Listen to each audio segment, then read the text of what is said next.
The champagne glass trembled in Evan Parker's exhausted grip as the words left his mouth. Then marry me. The entire boardroom froze. Vivian Hart, billionaire CEO, untouchable ice queen of corporate America, locked eyes with him, her expression shifting from shock to something far more dangerous. Wounded recognition. In that single reckless moment, a burnt-out catering worker had just shattered the carefully constructed walls of the most powerful woman in New Haven. What happened next would either destroy them both or prove that the most authentic love stories begin with the worst possible timing. Before we dive into this journey of unexpected vulnerability, corporate scandal, and a love that defied every calculation, I want to invite you to stay with me until the very end. If this story moves you, hit that like button and drop a comment with the city you're watching from. I love seeing how far these tales of real human connection can travel. Now, let's begin where it all unraveled. The fluorescent lights in the service corridor of Hart Industries' executive tower hummed with the kind of persistent drone that made Evan Parker's headache worse. He leaned against the industrial refrigerator, its cold metal seeping through his white catering jacket, and checked his phone for the fourth time in 10 minutes. 6:47 p.m. Maddie's after-school program closed at 7:30, and he still had an entire boardroom of champagne-drunk executives to serve dessert to before he could even think about leaving. "You look like death, Parker." Marcus Chen appeared beside him, balancing a tray of chocolate-dipped strawberries with the ease of someone who'd been doing this job for a decade longer than Evan's 2 years. "When's the last time you slept?" "Thursday, I think." Evan rubbed his face, feeling the scratch of 2 days' stubble. "Maddie had a nightmare Wednesday, then I picked up a double shift Thursday because rent's due, and Friday she had that school thing. The science fair where she built a volcano out of your coffee maker?" Despite everything, Evan smiled. It was impressively destructive, the school still finding baking soda. Marcus shook his head, but his expression was fond. "Single dad life, man. I don't know how you do it." "Poorly," Evan admitted. "Very, very poorly." The kitchen door swung open, and their supervisor, a perpetually stressed woman named Gloria, poked her head through. "Boys, we're needed. Ms. Hart wants the champagne refreshed before the toast, and apparently the Veuve Clicquot we served wasn't the right year. Someone's bringing up the 2008 vintage from the private cellar." "God forbid we serve the wrong vintage of $100 champagne," Marcus muttered under his breath. Evan grabbed a fresh tray and followed Marcus back into the battlefield. The 42nd floor executive lounge had been transformed for Vivian Hart's birthday celebration. Though celebration seemed like the wrong word for the stiff, calculated gathering of board members, investors, and carefully selected executives who'd been deemed important enough to attend. Everything gleamed: crystal chandeliers, polished marble floors, floor-to-ceiling windows, showcasing New Haven's skyline like a backdrop purchased specifically for the occasion. And in the center of it all stood Vivian Hart herself. Evan had seen her before, of course. You didn't work catering at Hart Industries for 2 years without catching glimpses of the woman who'd built a tech empire from her grandmother's garage. But he'd never been this close. Never had the chance to actually observe her when she didn't know she was being watched. She was tall, taller than he'd expected, with dark hair pulled back in a style that probably had a French name Evan would never learn. Her dress was black and severe, tailored to intimidate rather than flatter, though it did both effortlessly. But it was her face that caught him off guard. The business magazines always photographed her with this expression of cool competence bordering on arrogance. In person, close enough to see the fine lines around her eyes, she just looked tired. Profoundly, bone-deep tired in a way that Evan recognized because he saw it in his own mirror every morning. "Champagne, sir." Marcus's voice snapped Evan back to attention. He'd been standing there like an idiot, staring at the CEO while his tray grew heavy. The next 20 minutes passed in a blur of polite murmurs, clinking glasses, and the practiced invisibility that good catering staff perfected. Evan moved through the crowd like a ghost, refilling glasses, removing empty plates, existing in that strange liminal space where he was necessary but unacknowledged. He was collecting discarded champagne flutes from a side table when he heard her voice for the first time. "I appreciate the gesture, Richard, but I haven't changed my mind about the merger." Vivian Hart stood near the window, partially obscured by a marble column, speaking to a silver-haired man in a suit that probably cost more than Evan's car. Her tone was pleasant but immovable, like a wall upholstered in silk. "You're being stubborn," Richard replied, and there was an edge beneath his avuncular tone. "Your grandmother would have understood the value of strategic partnerships." Something flickered across Vivian's face, hurt, maybe, or anger, but it was gone so quickly Evan almost missed it. "My grandmother built this company on her own terms. I intend to do the same." "Your grandmother also understood that business isn't personal." "Then perhaps that's where we differ." Vivian's smile was sharp enough to draw blood. "If you'll excuse me, I should circulate among my guests." She moved away with practiced grace, and Evan found himself admiring the way she'd ended the conversation without appearing rude. It was a skill he'd never mastered. His confrontations tended to end with slammed doors and regret. "Yo, Parker!" Marcus appeared at his elbow, voice low and urgent. "We got a problem. Gloria just got a call. Her kid's sick. She's got to leave. That means we're down a server for the toast and cake cutting. Can't someone from the kitchen cover?" "Everyone slammed with the dinner service for the Bennett wedding on 38. It's going to be you and me, brother." Evan's phone buzzed in his pocket. A text from the after-school program director. "Hi, Evan. Just checking if you're still picking up Maddie tonight. Program closes at 7:30 sharp." He checked the time. 7:02 p.m. The toast was scheduled for 7:15, cake at 7:30. If everything went perfectly, if there were no delays, if he could somehow violate the laws of physics and be in two places at once. "I can see your brain melting," Marcus said. "Call the program. Explain. They'll wait 15 minutes. They charged me $50 last time I was late. Better than losing this gig entirely. Come on, they're setting up for the toast." The next few minutes were choreographed chaos. Evan called the program. Yes, they'd wait. Yes, there would be a fee. Yes, he was a terrible father. Thank you for the reminder. Then joined Marcus in distributing fresh champagne glasses to every guest. The 2008 vintage, apparently blessed by sommelier angels, had arrived from the cellar and been opened with appropriate reverence. Vivian Hart stood near the head of the room, her expression composed as Richard What's-His-Name tapped a fork against his glass for attention. The room fell silent with the kind of immediate obedience that money and power commanded. "Ladies and gentlemen," Richard began, his voice carrying that particular resonance of someone accustomed to being heard, "we're gathered tonight to celebrate a remarkable woman on her 38th birthday. Vivian Hart has accomplished what many said was impossible, building Hart Industries into a global leader in sustainable technology while maintaining the values her grandmother instilled from the very beginning." Evan positioned himself against the back wall, tray balanced, trying to calculate if he could leave the moment the cake was cut. Maddie's face flashed in his mind, her gap-toothed smile, the way she always saved the best parts of her day to tell him during their drive home. He was missing bedtime story negotiations and her detailed reports about second-grade politics, all so he could watch rich people pretend to enjoy each other's company. Vivian's dedication to excellence, Richard continued, warming to his theme, her unwavering focus, her ability to keep her personal life appropriately separate from professional obligations, these are the qualities that make her not just a successful CEO, but an inspiration to us all. Something in the phrasing made Evan's attention sharpen. Keep her personal life separate. It was such a weird thing to emphasize at a birthday party, like praising someone for breathing correctly. He glanced at Vivian. She was smiling, but it was the kind of smile that didn't reach anywhere near her eyes. Her fingers were white-knuckled around her champagne glass.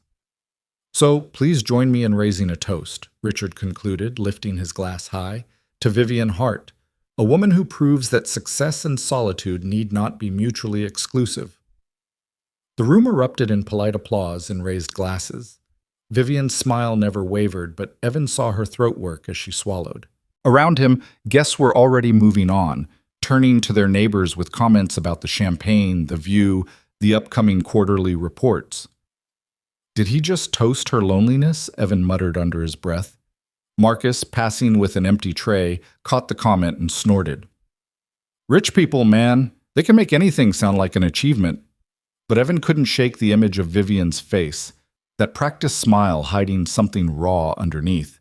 He'd seen that expression before, in his bathroom mirror during the 6 months after Sarah left, the look of someone working very hard to pretend they weren't drowning. The cake appeared, a towering construction of white chocolate and gold leaf that probably cost more than Evan's monthly salary. Cameras flashed as Vivian was guided to cut the first slice, her movements precise and economical. The event photographer circled like a shark, capturing every angle of her polite enjoyment. "Smile wider, Ms. Hart," the photographer called out. "Show us that birthday joy!" Vivian's smile stretched wider, and Evan felt something twist in his chest. There was something almost cruel about it.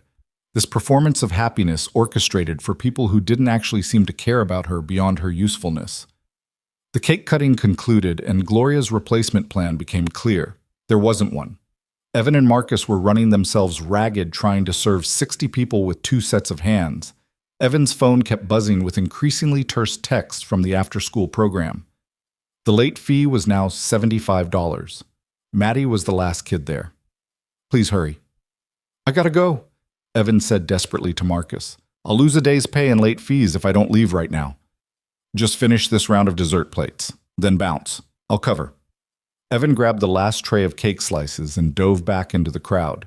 He was moving on autopilot now, exhaustion and stress creating a kind of tunnel vision where only the next task mattered. Serve the cake. Get to Maddie. Survive another day. Repeat. He'd just placed a slice in front of a woman dripping in diamonds when he heard laughter from a nearby cluster of executives. Not the polite chuckles that had characterized the evening so far, but real laughter, the kind that came from genuine amusement. "I'm telling you," a man in a navy suit was saying, "she's completely married to the company, won't even look at anyone who isn't a potential investor." "Can you blame her?" his companion replied. "After what happened with David, I'd be gun-shy too." Gun-shy is one thing, but at some point, you have to wonder if she's even capable of a real relationship anymore. They were talking about Vivian. Evan's steps slowed despite his rush. "My wife tried to set her up last year," Navy Suit continued. "Dinner party, very casual, nice guy from her book club. Vivian left after 20 minutes, said she had work." "On a Saturday night?" "That's what I'm saying. The woman doesn't know how to be human anymore. It's all spreadsheets and shareholder value." Evan's jaw clenched. He wanted to say something, to point out that maybe Vivian just didn't want to be set up like a charity case at a dinner party, but he was the help. Invisible. Not part of this world. He was turning away when he nearly collided with Marcus, who was backing up from another conversation with wide eyes. "Dude," Marcus whispered urgently, "you will not believe what I just heard." "Can it wait? I really need to—" Thompson from accounting was talking about how Vivian's engagement fell apart. Apparently the guy was planning the divorce before they even got married. She overheard him on the phone with his lawyer discussing asset protection strategies. Evan froze. "What?" "Yeah, 5 years ago, right before the wedding. She called it off the same day. Hasn't seriously dated anyone since." Marcus shook his head. "No wonder she's wound so tight." The pieces were clicking together in Evan's tired brain. Richard's toast about solitude, Vivian's controlled smile, the way she held herself like someone expecting attack from any direction. She wasn't cold. She was defended. "Parker! Chen!" A sharp voice cut through the ambient noise. One of the senior executives was gesturing impatiently. "More champagne over here!" Evan grabbed a bottle from the service bar, his mind still turning over Marcus's revelation. He was pouring for a group near the window when he heard his name. "Evan, right?" He looked up and his heart stopped. Vivian Hart was standing directly in front of him, champagne glass extended. "Yes, ma'am. Ms. Hart." His voice came out rough. He cleared his throat and poured, trying to keep his hand steady. "You're usually on the day shift, aren't you? I've seen you setting up for board meetings." She'd noticed him. In 2 years of careful invisibility, the CEO had somehow noticed him. "Yes, ma'am. I picked up the evening shift tonight. Extra hours." Something flickered in her eyes. Recognition, maybe. "I understand. Thank you for being here." It was a simple exchange, probably meaningless to her, but Evan felt absurdly touched by it. She'd acknowledged him as a person, not just a function. Vivian moved away to rejoin her guests, and Evan returned to his circuit of the room, but he kept finding his gaze drawn back to her. She was talking to an older couple now, her posture perfect, her smile in place. But every few seconds, he caught her scanning the room like someone looking for an exit that didn't exist. The party was winding down. Guests were beginning to make their departures, offering air kisses and promises to lunch. Evan was collecting abandoned plates when he passed behind a decorative screen and overheard another conversation he wasn't meant to hear. "She's impossible to get close to." It was one of the board members, a woman Evan vaguely recognized from company newsletters. "I've tried inviting her to charity events, introducing her to eligible men. She deflects everything." "Can you imagine being that alone?" her companion replied. "All that money, all that success, and going home to an empty penthouse every night? Some people prefer it that way." "No one prefers it that way. She's just too proud to admit she's lonely." Evan's hands tightened on his tray. The casual cruelty of it, discussing someone's private pain like it was office gossip, made him furious. These were supposed to be her colleagues, maybe even her friends, and they were picking apart her life like it was entertainment. He emerged from behind the screen and nearly walked straight into Marcus, who grabbed his arm. "We got a problem. The kitchen's asking for all the champagne glasses back ASAP for the Bennett wedding, but half these people are still drinking." "So ask them to finish up?" "You ask a room full of millionaires to drink faster. I'll wait here." Evan sighed and started making his rounds, politely requesting that guests finish their champagne so he could collect the glasses. Most complied easily, already preparing to leave. He was reaching for an abandoned glass on a side table when he heard Vivian's voice, closer than expected. "I can't believe you'd even suggest that, Richard." Evan's hand froze halfway to the glass. He was partially hidden by a large potted plant, not deliberately eavesdropping, just invisibly present as usual. "I'm suggesting it because it's true," Richard replied, his earlier avuncular warmth replaced with something harder. "You're becoming a liability, Vivian. The board is concerned." "Concerned about what exactly?" "About your image, your isolation. The fact that you're approaching 40 without any personal life to speak of makes investors nervous." "My personal life is none of their concern. Everything about you is their concern when they've invested millions in this company. They want stability, a CEO who's well-rounded, relatable, not someone who lives like a nun and treats every social interaction like a board meeting." There was a long silence. When Vivian spoke again, her voice was so quiet Evan had to strain to hear it. "You were at my engagement party 5 years ago, Richard. You gave a toast about partnership and trust. Do you remember what you said?" "Vivian, you said that finding someone who sees you as more than your net worth is the greatest gift life can offer. That David was lucky to have found me." Her laugh was bitter. 2 weeks later, I found out he'd been calculating divorce settlements before we even finalized the wedding venue. So forgive me if I'm not eager to perform relationships for investor confidence. That was one bad experience. It was a confirmation, Richard, of what I'd always suspected but tried to ignore. People don't see me. They see Hart Industries in a dress. And the moment I forget that distinction, I make myself vulnerable to people who only care about the bottom line. Evan's chest ached. He should move, should announce his presence, should do something other than stand here listening to someone's pain laid bare. But he was frozen, trapped by his own invisibility. "So what?" Richard's voice had shifted to something almost pitying. "You're just going to be alone forever? Die a rich, bitter old woman surrounded by quarterly reports? If that's what integrity costs, then yes. That's not integrity, Vivian. That's cowardice." The crack of Vivian's palm against Richard's face echoed through the room like a gunshot. The remaining guests fell silent, all eyes turning toward the confrontation. Vivian's voice, when she spoke, was perfectly calm. "Get out of my party, Richard, and tomorrow morning start looking for a new position, somewhere far from this company." Richard's face was mottled red, his hand pressed to his cheek. "You're making a mistake." "No.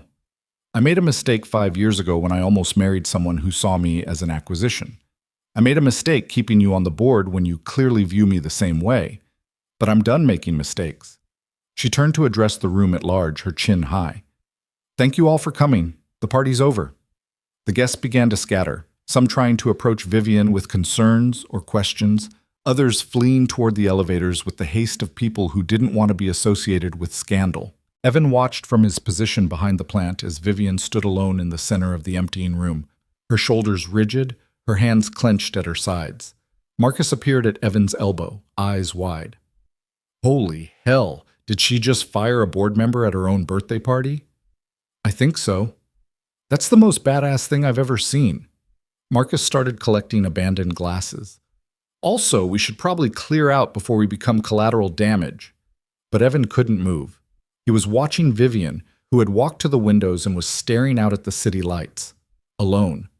Exactly like the board members had been gossiping about. Exactly like Richard had accused her of choosing to be.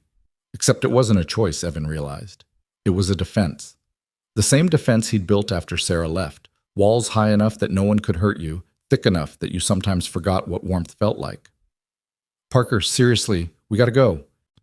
Marcus was already heading toward the service entrance. Kitchen's going to lose their minds if we don't get these glasses down. Evan started to follow, then stopped. He looked at the tray in his hands, still holding 3 full champagne glasses that guests had abandoned in their rush to leave. He looked at Vivian standing alone at the window. He thought about Maddie waiting at the after-school program, about the late fees piling up, about every practical reason he should just leave. Then he thought about what it felt like to be so alone you'd rather slap someone than admit you were hurt. "Give me 2 minutes," he told Marcus. "Are you insane?" "Probably." Evan crossed the room, his footsteps loud on the marble floor. Vivian didn't turn, though she must have heard him approaching. "Ms. Hart?"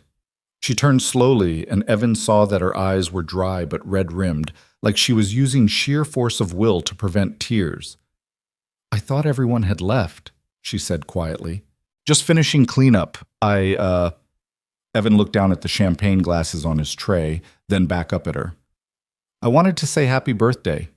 The real version, not the board meeting version." A ghost of a smile touched her lips. "Thank you."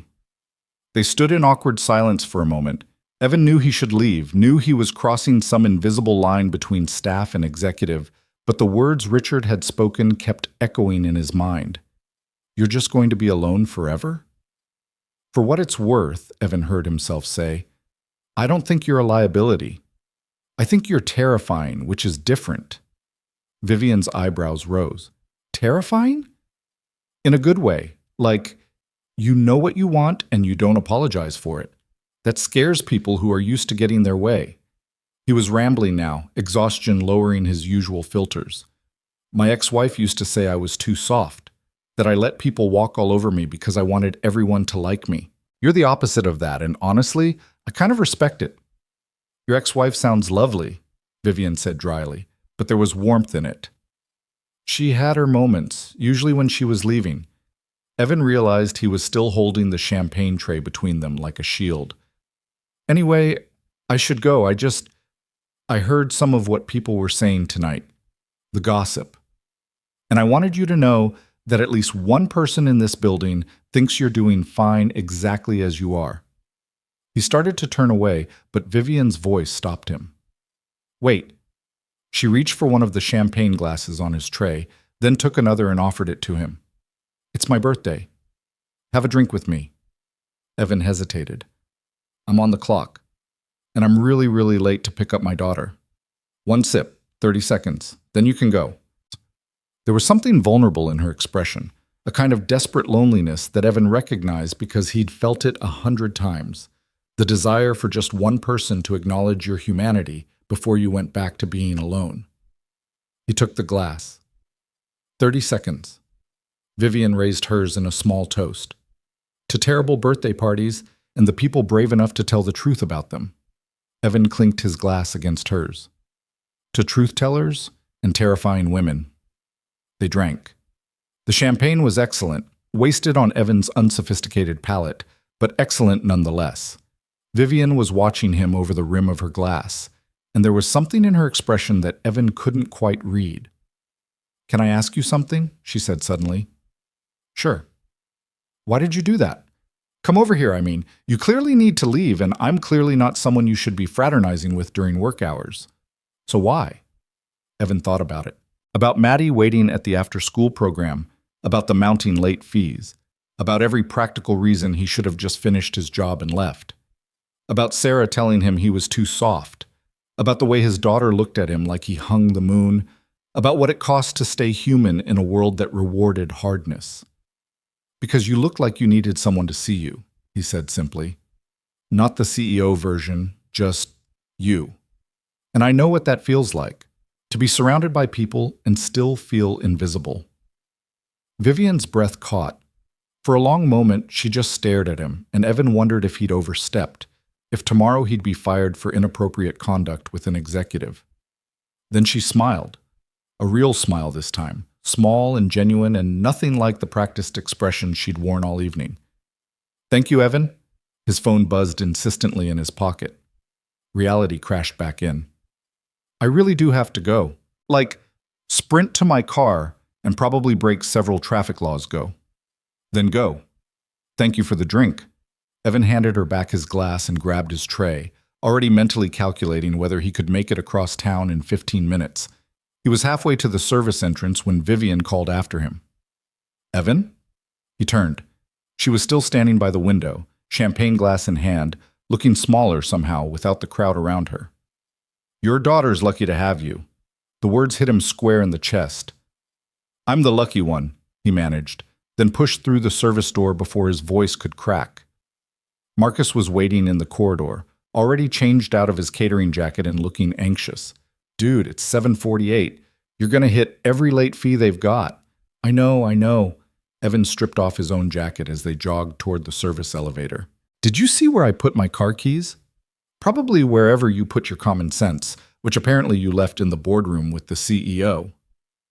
The elevator ride down felt endless. Evan was pulling his phone out to call the after-school program with another apology when Marcus grabbed his arm. "Hey, what you did up there? Talking to her like that. It was either really brave or really stupid." "Can it be both?" "Yeah, but seriously, she could fire you." "She won't." Evan didn't know where the certainty came from, but he felt it. She just needed someone to be real with her, that's all. The elevator opened on the parking garage level. Evan's ancient Honda Civic was waiting in the staff section, looking particularly pathetic next to the BMWs and Teslas in the executive spaces. "Text me when you get Maddie," Marcus called as Evan sprinted for his car. "Let me know the damage." Evan waved acknowledgement and threw himself into the driver's seat. The engine turned over with a reluctant cough, another thing he needed to get fixed but couldn't afford, and he peeled out of the parking garage with more speed than was strictly legal. The drive across town was a blur of yellow lights he shouldn't have run and turns he took too fast. His phone showed 7:56 when he screeched into the after-school program parking lot. Through the windows, he could see Maddie sitting alone in the main room, her backpack clutched on her lap, Ms. Rodriguez standing nearby with her arms crossed. Evan burst through the doors, breathless and sweating. "I'm so sorry. There was a thing at work, and I couldn't leave, and—" "Mr. Parker." Ms. Rodriguez's voice was ice. "This is the 4th time this month you've been late." "I know, and I'm—" "Daddy!" Maddie launched herself at him, her arms wrapping around his waist. She was 7 years old, gap-toothed and gangly, with his dark hair and her mother's stubborn chin. "I waited so long. Ms. Rodriguez said you were probably stuck in traffic." Evan looked at the director over Maddie's head, gratitude mixing with embarrassment. "Thank you. For waiting. For being understanding." Miss Rodriguez's expression softened slightly. "The late fee is $75, Mr. Parker. And I'll need it paid by Friday." "Of course, absolutely." Another unplanned expense he'd have to shuffle rent to cover. "And Mr. Parker, I understand single parenting is difficult, but Maddie needs consistency. She needs to know she's your priority." The words stung because they were true. "She is. She absolutely is." "Then prove it. Figure out your schedule so this stops happening." Evan nodded, shame burning in his chest. He took Maddie's hand and led her out to the car, his earlier interaction with Vivian Hart feeling like something from a different lifetime. "Daddy, you're driving really fast," Maddie observed as they pulled onto the highway. "Sorry, baby. Just eager to get you home. Ms. Rodriguez was nice to me. She let me draw pictures while I waited. Want to see?" "Of course." Maddie pulled a crumpled paper from her backpack, a crayon drawing of what appeared to be a castle with a princess in one window and a smaller figure in another window. "That's beautiful. Is that you in the tower?" "No, silly. That's the lonely princess. She's waiting for someone to remember she's there." Evan's hands tightened on the steering wheel. Out of the mouths of babes. "And the other person?" "That's her friend. the one who comes to visit and makes her not lonely anymore. They drove in silence for a while, the radio playing soft rock that Evan barely heard. He was thinking about Vivian standing alone at that window, about Richard's cruel assessment of her life, about the weight of being seen as nothing but your worst headlines or your biggest accomplishments. "Daddy?" "Yes, sweetheart?" "Are you lonely too?" The question caught him off guard. What makes you ask that? You look sad sometimes, like the princess in my picture. Evan glanced at his daughter in the rearview mirror. When had she gotten so perceptive? Sometimes grown-ups feel lonely even when they have people they love very much. It's complicated. That's what grown-ups always say when they don't want to explain things. He couldn't help but laugh. "You're right. Okay, honest answer, yes, sometimes I'm lonely. But then I remember I have you, and it makes it better. But you should have grown-up friends too, not just a 7-year-old. You're a pretty cool 7-year-old, though." "Daddy." Maddie's voice took on that tone of patient exasperation that made her sound 40 instead of 7. "I'm serious. You should have someone." "I'll work on it," Evan promised, knowing he wouldn't. Between Maddie and work and the endless treadmill of just surviving, there was no room for anything else. And after Sarah, he wasn't sure he wanted to make room. They got home to their apartment, a 2-bedroom in a building that had seen better decades, just after 8:30. Evan made Maddie a quick dinner of chicken nuggets and mac and cheese while she chattered about her day. Something about a boy named Tyler who'd eaten paste, and a substitute teacher who'd let them have extra recess, and how she'd gotten a gold star on her spelling test. "That's amazing, baby. I'm so proud of you. Can we read an extra chapter tonight, since you were late?" Evan thought about the dishes in the sink, the laundry that needed folding, the bills that needed paying. 2 extra chapters. Maddie's face lit up like he'd promised her the moon. Later, after stories and teeth brushing and the elaborate bedtime ritual that Maddie insisted upon, Evan collapsed on his own bed, still fully clothed. His phone buzzed with a text from Marcus. "Survived the late fees?" Evan typed back, $75, but she's worth it. "Always is, man. Hey, you hear anything about tonight? About Hart firing that board guy?" "No? Why?" Company email just went out. Richard Thornton resigned, effective immediately to pursue other opportunities. Translation, she actually did it. Evan stared at his phone screen, remembering the crack of Vivian's palm against Richard's face, the steel in her voice when she'd told him to leave. She'd meant it, and she'd followed through. Another text from Marcus.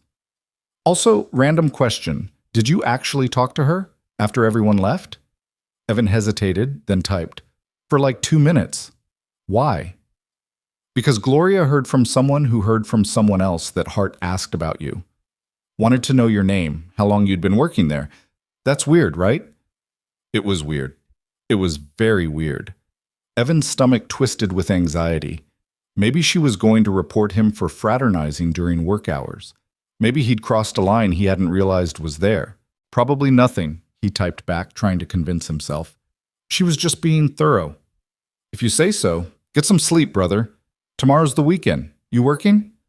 "Saturday lunch shift. Need the hours." "Of course you do. Night." Evan plugged his phone in to charge and stared at the ceiling. His mind kept replaying the evening, Vivian's controlled smile during the toast, the viciousness of Richard's comments, the way she'd looked standing alone at that window, the unexpected vulnerability when she'd asked him to share a drink. "Your daughter's lucky to have you." He didn't feel lucky.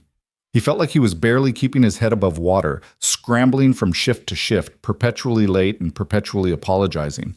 But maybe that was the point. Maybe luck wasn't about having everything together. Maybe it was about showing up anyway, even when you were falling apart. His last thought before sleep claimed him was of Vivian's real smile, the small, genuine one she'd given him when he'd said she looked like she needed to be seen. He wondered if anyone else had seen that smile tonight. He suspected not.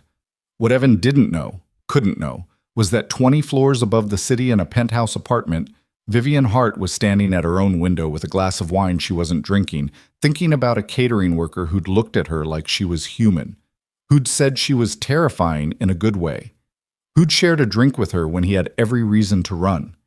She was thinking about the way he'd talked about his daughter, the guilt and pride mixed together in his voice, the way he'd admitted to feeling invisible without making it her problem. The way he'd seen her loneliness and acknowledged it without trying to fix it. And she was thinking about something he'd said earlier, something she hadn't fully registered in the moment. Then marry me. Wait, no. Vivian set down her wine glass and pulled out her phone, scrolling through the security footage from the party. She found the timestamp, 7:14 p.m., just before the toast. There was Evan, passing behind her with a champagne tray. There was her conversation with the board members about the merger timeline. And there, clear as day, was Evan's exhausted voice cutting through the corporate noise. Then marry me. He'd said it. Those exact words. She'd heard them, but hadn't processed them in the chaos of everything else. He'd said them like a joke, like a throwaway line when he was too tired to care about consequences. But he'd said them. Vivian replayed the footage 3 more times, watching Evan's face. He looked horrified the moment the words left his mouth, like he couldn't believe he'd spoken aloud. He'd gone pale, started to back away. Then Richard had tapped his glass for the toast, and everyone's attention had shifted, and Evan had escaped into the background like he'd never existed at all. Except he had existed. He'd stood there with his champagne tray and his exhausted eyes and made an accidental proposal to one of the most powerful women in Connecticut. Then he'd stayed after the party to share a drink with her because she'd looked lonely. Vivian didn't know whether to laugh or cry. This ridiculous, impossible man who worked in catering and drove a dying Honda and raised a daughter alone, he'd proposed to her. Sort of. Accidentally. While trying to get through his shift so he could pick up his kid from after-school care. It was the worst proposal she'd ever received. It was also, somehow, the most honest thing anyone had said to her in 5 years. Vivian opened her laptop and pulled up the employee records. Parker, Evan. 2 years with the catering company contracted to Hart Industries. No disciplinary issues. Consistently picked up extra shifts. Home address in a part of town that made Vivian wince. She knew what rent cost there, knew it was barely enough for a single parent making catering wages. She closed the laptop and returned to the window. The city sprawled below her, millions of people living their small, complicated lives. Somewhere out there, Evan was probably putting his daughter to bed, worrying about late fees and bills and getting enough sleep before his next shift. And he'd proposed to her. Vivian laughed. A real laugh this time, not the practiced tinkle she produced for investors. It was absurd. It was impossible. It was the first genuine surprise she'd had in years. She had no idea what to do with it. But for the first time in a very long time, Vivian Hart was curious about another person. Not their net worth or their connections or what they could do for Hart Industries. Just curious about Evan Parker, the person. The father. The man who'd looked at her like she was terrifying in a good way. The man who'd accidentally proposed marriage while holding a champagne tray. Monday, Vivian decided, would be very interesting. Monday morning arrived with the kind of gray drizzle that made New Haven look like it was recovering from a hangover. Evan dropped Maddie at school, watched her skip through the entrance with her backpack bouncing, then sat in his car for a full minute trying to convince himself that Friday night had been real. He'd talked to Vivian Hart, the CEO. He'd shared champagne with her, and somewhere in the chaos of that evening, he'd apparently said the words, "Then marry me," loud enough for her to hear. Evan's stomach lurched. He'd replayed that moment 100 times over the weekend, trying to remember the exact context. He'd been passing behind her, tray in hand, overhearing some conversation about mergers or timelines. Someone had made a comment. He couldn't remember what, and his exhausted brain had supplied the absolute worst possible response. Then marry me. Like it was a punchline. Like marriage was the solution to whatever corporate problem they'd been discussing. He'd wanted to melt into the floor the second the words left his mouth, but then the toast had started and everyone's attention had shifted and he'd escaped into blessed invisibility. Except Vivian had heard him. He was almost certain she'd heard him. And now it was Monday, and he was scheduled for the lunch setup shift, and there was a very real possibility he was about to be fired for the stupidest 3 words he'd ever spoken. The Hart Industries employee entrance was crowded with the morning rush. Executives in sharp suits, administrative staff clutching coffee, maintenance workers in their Navy uniforms. Evan badged in and headed for the service elevators, keeping his head down. Maybe if he was lucky, Friday night would just fade into corporate legend without his name attached. "Yo, Parker!" Marcus materialized from the crowd, looking far too energetic for 8 in the morning. Did you see the email? Evan's heart sank. What email? Gloria sent it last night. We're getting audited. Some corporate efficiency expert is reviewing all contracted services, including catering. They're sitting in on shifts this week to observe operational workflows. Marcus made air quotes with obvious disdain. Translation: someone's looking for an excuse to cut our contracts and bring in cheaper labor. Relief and new anxiety warred in Evan's chest. Not fired yet, but potentially fired later. When do they start? Today, lunch shift. So basically, we need to be perfect or we're all screwed. Perfect. Right. Evan could barely manage functional on 4 hours of sleep and perpetual stress. Perfect was a different universe entirely. The morning prep went smoothly enough. Evan fell into the familiar rhythm of setting up the executive dining room. Crisp white linens, precisely placed silverware, water glasses without fingerprints. The work was mindless in the best way, letting his hands move while his brain spun through worst-case scenarios. "Parker, you're doing that thing again." Gloria appeared beside him, her hair already escaping its bun despite the early hour.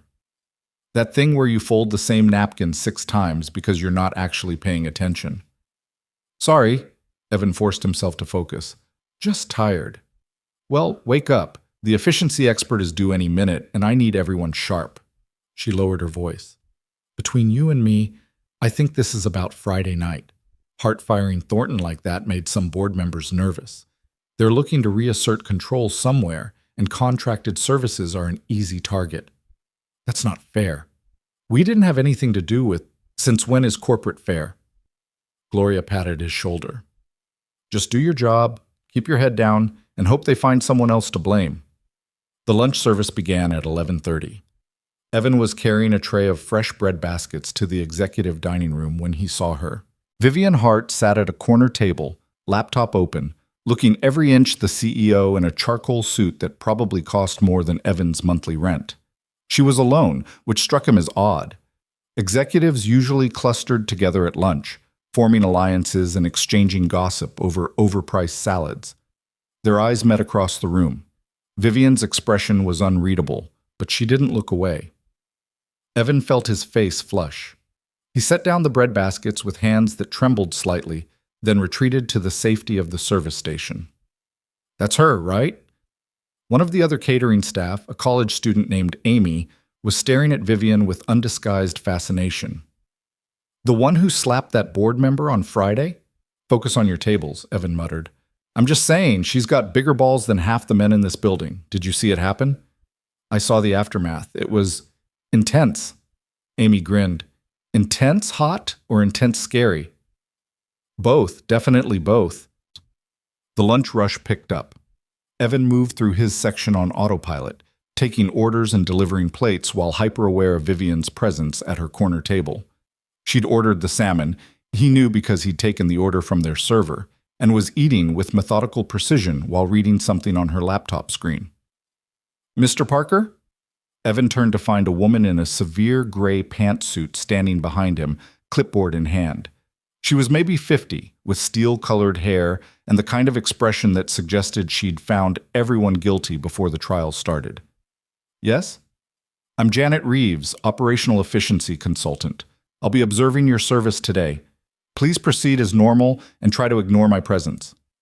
Ignoring her was like ignoring a shark circling your table, but Evan nodded and returned to work. For the next hour, he felt Janet's eyes tracking his every movement. She made notes when he refilled water glasses. She made notes when he cleared plates. She made notes when he paused to verify an order with the kitchen. By 1 o'clock, Evan's shoulders were tight with tension, and he was seriously considering whether unemployment might be less stressful than this. "Excuse me." Vivian's voice cut through the dining room ambient noise. She was looking directly at Janet Reeves. "I'd like to speak with you for a moment." Janet's eyebrows rose. "Of course, Ms. Hart, though I should mention that my findings won't be complete until— Now please." It wasn't a request. Janet followed Vivian to a private corner, and Evan watched with growing anxiety as the two women engaged in what appeared to be a very pointed conversation. Janet's expression shifted from professional detachment to something approaching concern. Vivian spoke quietly, but with clear authority, her posture radiating the kind of power that made people remember she ran a multi-billion-dollar company. After 5 minutes, Janet returned to her observation post looking notably subdued. She made a few more notes, then approached Evan as he was clearing a table. Mr. Parker, I want you to know that your performance today has been exemplary, professional, efficient, courteous. Please convey my compliments to your supervisor. Evan blinked. Thank you? Janet left shortly after, and the dining room seemed to collectively exhale. Evan risked a glance at Vivian's table, but she was already gone, her plate cleared and laptop closed. Whatever she'd said to the efficiency consultant, it had worked. The afternoon passed in a blur of cleanup and prep for the evening shift. Evan was wiping down tables when Gloria found him, looking stunned. I just got a call from corporate. The efficiency audit is being postponed indefinitely. Something about reconsidering evaluation criteria and ensuring fair assessment protocols. She stared at Evan like he might have answers. What the hell happened? I have no idea. But he did have an idea. He had a very specific idea about exactly who had intervened and why. Evan finished his shift and was heading for the service elevators when his phone buzzed with an unfamiliar number. The text message was brief and formal. Mr. Parker, this is Vivian Hart. Would you be available to meet in my office at 4 p.m. today? If not convenient, please suggest an alternative time. Evan read the message 3 times. His shift ended at 4. Maddie had a play date after school that would keep her occupied until 6. He had no legitimate excuse to refuse, and a dozen illegitimate ones that all boiled down to sheer terror. He typed back, 4 p.m. works. Thank you. The response came immediately. 42nd floor executive suite. Ask for Sarah at reception. Evan spent the next 2 hours in a state of controlled panic. He changed out of his catering uniform into the slightly less wrinkled shirt and slacks he kept in his locker for emergencies. He washed his face in the staff bathroom, tried to do something with his perpetually unruly hair, and gave up on looking like someone who belonged in an executive suite. At 3:58 p.m., he stepped off the elevator onto the 42nd floor and into a world of hushed luxury. The reception area looked like something from an architecture magazine, all clean lines, expensive art, and furniture that probably cost more than his car. A woman in her 30s sat behind a glass desk, her smile professionally pleasant. Can I help you? Evan Parker, I have a 4 o'clock with Ms. Hart. The receptionist, Sarah, presumably, checked her computer and nodded. Of course. She's expecting you. Conference room B, second door on your right. Can I get you anything? Water? Coffee? I'm fine, thank you. Evan followed her directions to a conference room with floor-to-ceiling windows overlooking the city. Vivian was already there, standing at the window with her back to the door. She'd removed her suit jacket, and there was something almost vulnerable about the simple white blouse and the way her shoulders curved slightly forward. Mr. Parker. She turned, and Evan was struck again by how tired she looked beneath the professional veneer. Thank you for coming. Please, sit. Evan sat in one of the leather chairs that probably cost more than his monthly salary.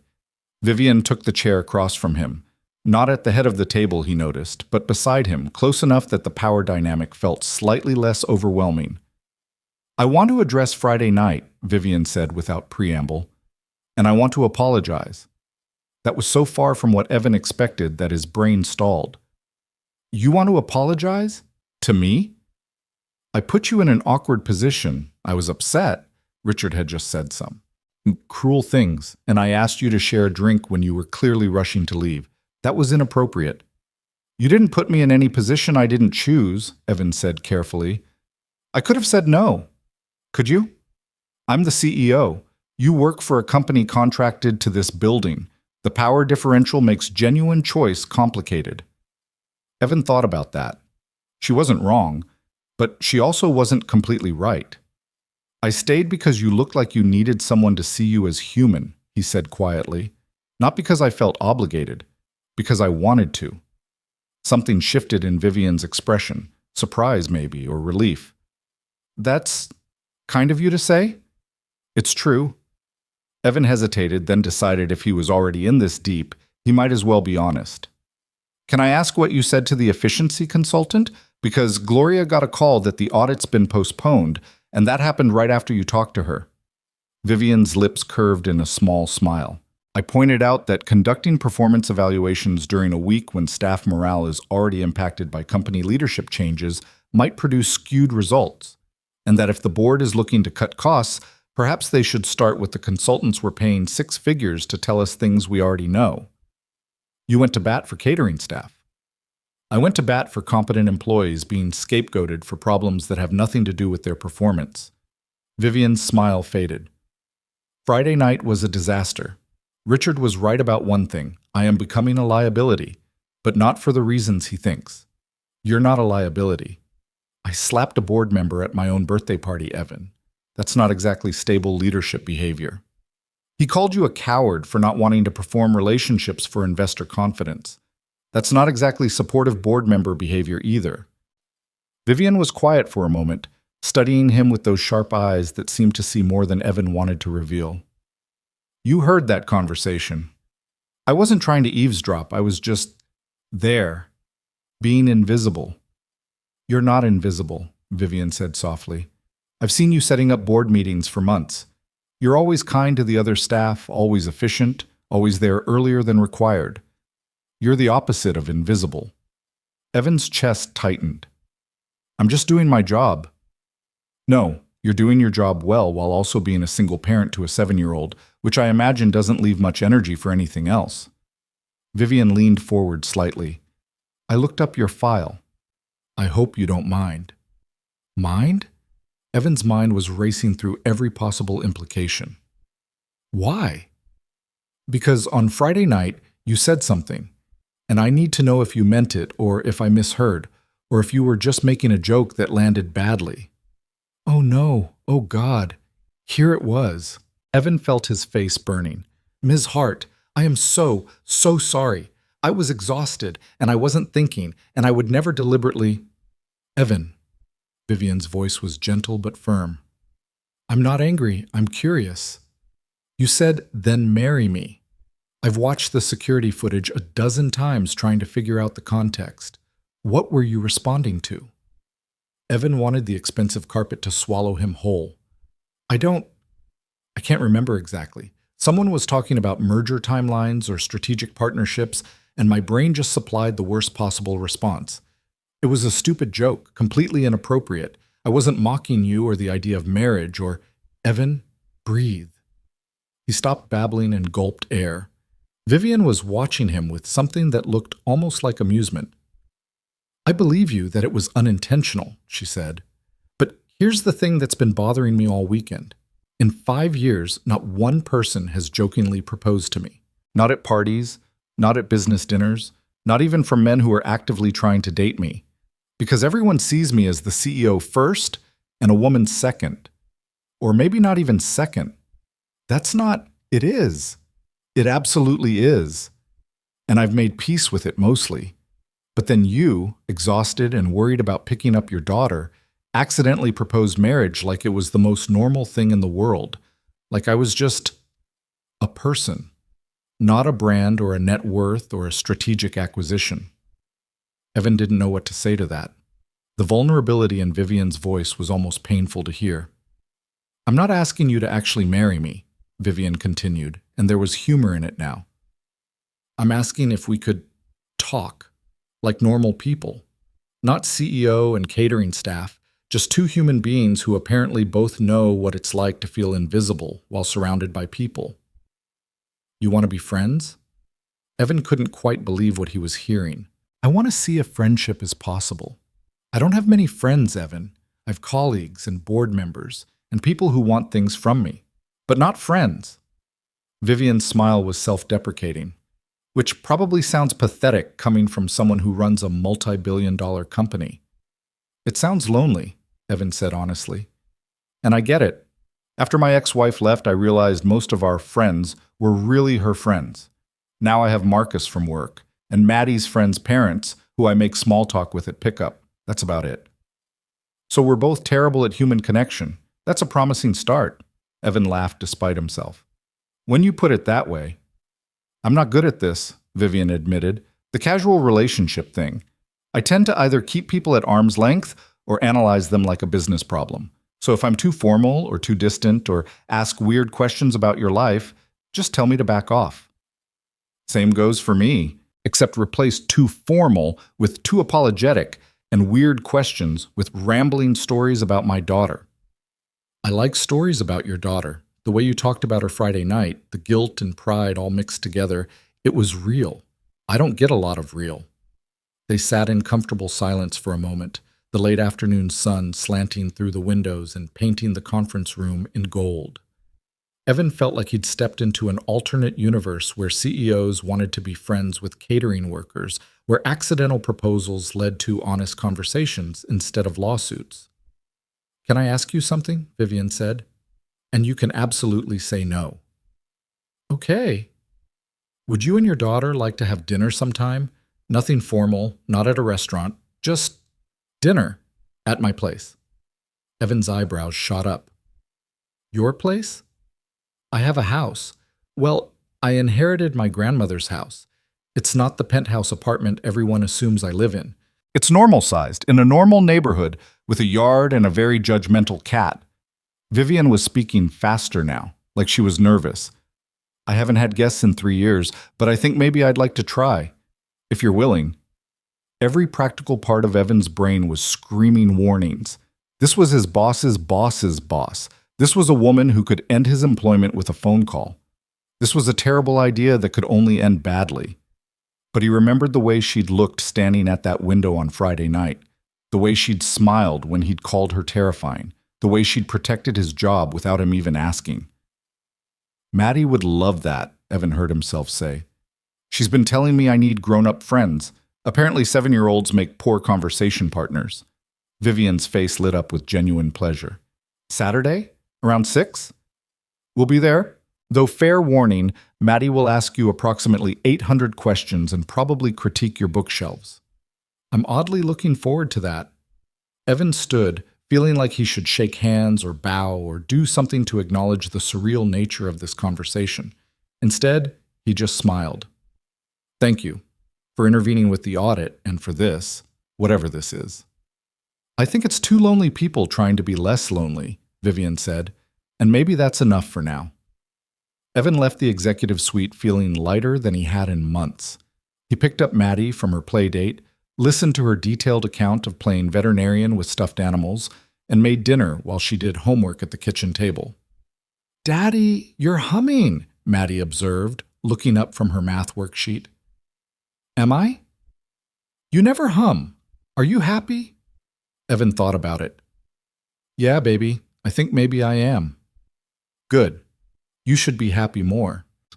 Maddie returned to her math with the casual wisdom that 7-year-olds sometimes possessed. That night, after Maddie was asleep, Evan's phone buzzed with a text from an unknown number. He opened it to find a photo of a large orange cat sprawled across a leather couch, looking profoundly unimpressed with existence. The accompanying message read, "This is Fitzgerald. He wanted you to know he's very particular about dinner guests and will be judging you harshly on Saturday. Vivian." Evan smiled and typed back, "Tell Fitzgerald that Maddie once convinced a classroom hamster to escape his cage and live in her desk for 3 days. We're prepared for difficult personalities." The response came quickly. "Now I'm even more excited for Saturday." Over the next few days, a strange rhythm developed. Vivian would text him random observations about a board meeting that had gone too long, about Fitzgerald knocking over a plant, about finding a book her grandmother had inscribed for her. Evan would respond with his own small moments. Maddie's latest creative excuse for not finishing homework, Marcus's conspiracy theories about the office coffee machine, the way the sunrise looked from the employee parking lot. They weren't deep conversations. They weren't particularly meaningful. But they were real and consistent, and somehow exactly what both of them needed. Friday afternoon, Evan was prepping for the executive dinner service when his phone rang with a number he didn't recognize. He almost ignored it, but something made him answer. "Mr. Parker, this is Jennifer Walsh, principal at Riverside Elementary. I'm calling about Maddie." Evan's heart stopped. "Is she okay? What happened?" "She's fine physically, but there was an incident at recess. Another student pushed her off the monkey bars. Maddie hit her head, and while she doesn't appear to have a concussion, we'd like you to come pick her up and possibly take her to be evaluated. I'll be right there. 20 minutes. Evan hung up and found Gloria. I have to go. Maddie's hurt. Go. We'll cover your section. The drive to Riverside Elementary felt endless. Evan's mind was racing through worst-case scenarios, concussions, broken bones, internal bleeding. By the time he screeched into the school parking lot, he'd convinced himself his daughter was in mortal danger. The reality was better, but still gutting. Maddie sat in the nurse's office with an ice pack pressed to her forehead, her eyes red from crying. She launched herself at Evan the moment she saw him. Daddy, Tyler pushed me because I told him he couldn't be the dog in our game, and I fell, and my head hurts. I know, baby. I'm here now. Evan looked at the school nurse, who gave him a reassuring nod. No signs of concussion, but I'd recommend getting her checked out just to be safe. The bump is significant. Can you describe where it hurts? Evan gently examined Maddie's forehead, finding a purple bruise already forming near her hairline. Right here, and Tyler didn't even say sorry. The principal, Miss Walsh, appeared in the doorway. Mr. Parker, Tyler has been disciplined. We take playground safety very seriously. Evan barely heard her. All his attention was on Maddie, on the bruise blooming across her skin, on the way she was trying not to cry because she wanted to be brave for him. I need to take her to urgent care, he said, already mentally calculating which facility was closest and whether his insurance would cover it. Of course, we'll need you to sign her out.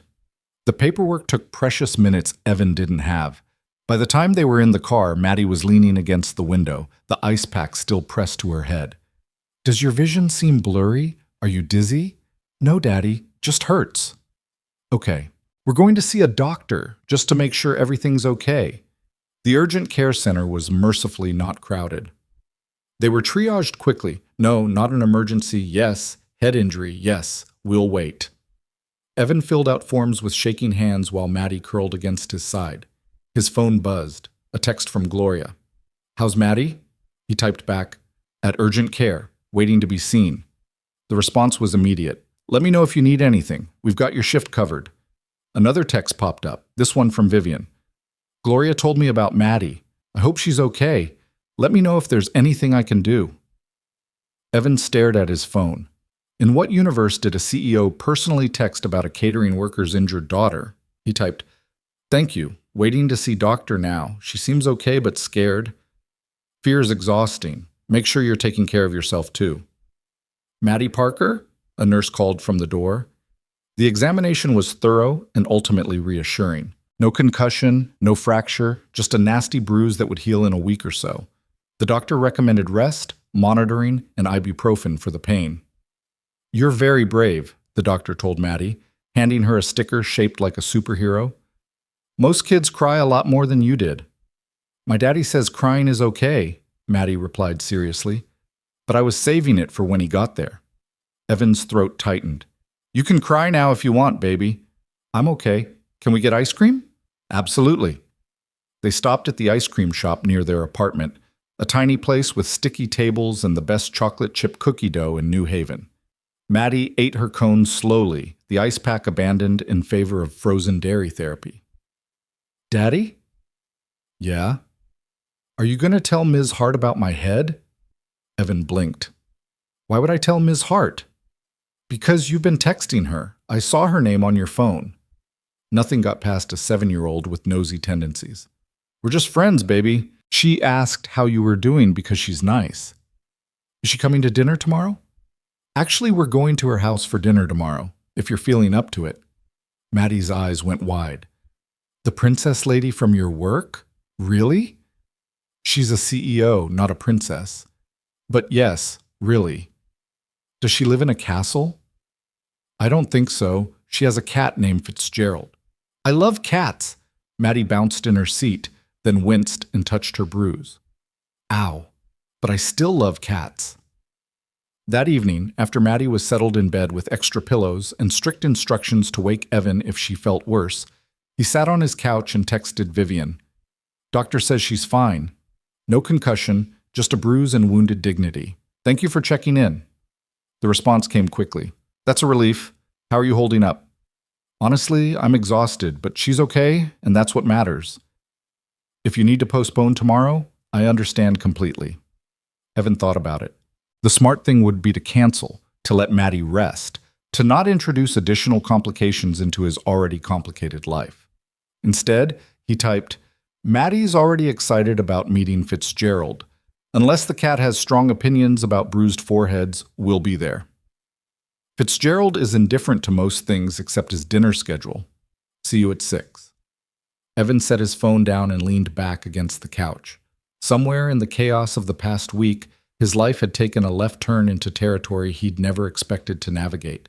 He was friends, or something like friends, with Vivian Hart. He was going to dinner at her house. His daughter was excited to meet a judgmental cat. It was strange and improbable and slightly terrifying. But for the first time since Sarah left, Evan felt like he was moving towards something instead of just surviving. And that small shift, that tiny movement from endurance to hope, felt like enough. Saturday arrived with unexpected sunshine that seemed almost accusatory given Evan's nervous energy. He'd changed shirts 3 times before Maddie informed him that he looked fine in all of them, Daddy. Can we please go now? The bruise on her forehead had deepened to a spectacular purple-yellow that she wore with surprising pride, having already crafted an elaborate story about fighting off playground dragons for her classmates on Monday. Vivian's address led them to a neighborhood Evan hadn't expected. Tree-lined streets with modest homes from the 1940s, nothing like the sterile luxury condos he'd imagined. The house itself was a 2-story colonial painted soft gray with white trim, flower boxes in the windows, and a front porch that sagged slightly on one side like it was tired but comfortable. This is where the CEO lives? Maddie pressed her face against the car window. It looks like Grandma's house. That's because it was her grandmother's house, Evan reminded her, though he was equally surprised. The whole thing felt deliberately normal, almost defiantly so.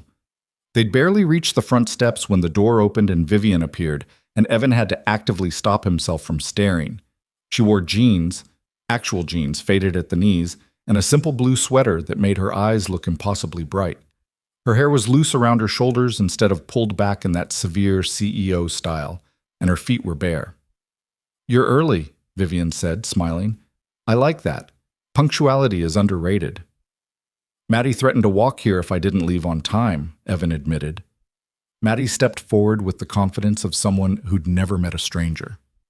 Hi, I'm Maddie. I'm 7 3/4. Are you the princess from Daddy's work? Vivian's laugh was genuine and surprised. I'm definitely not a princess, just Vivian. And you must be the girl who convinced a hamster to live in her desk.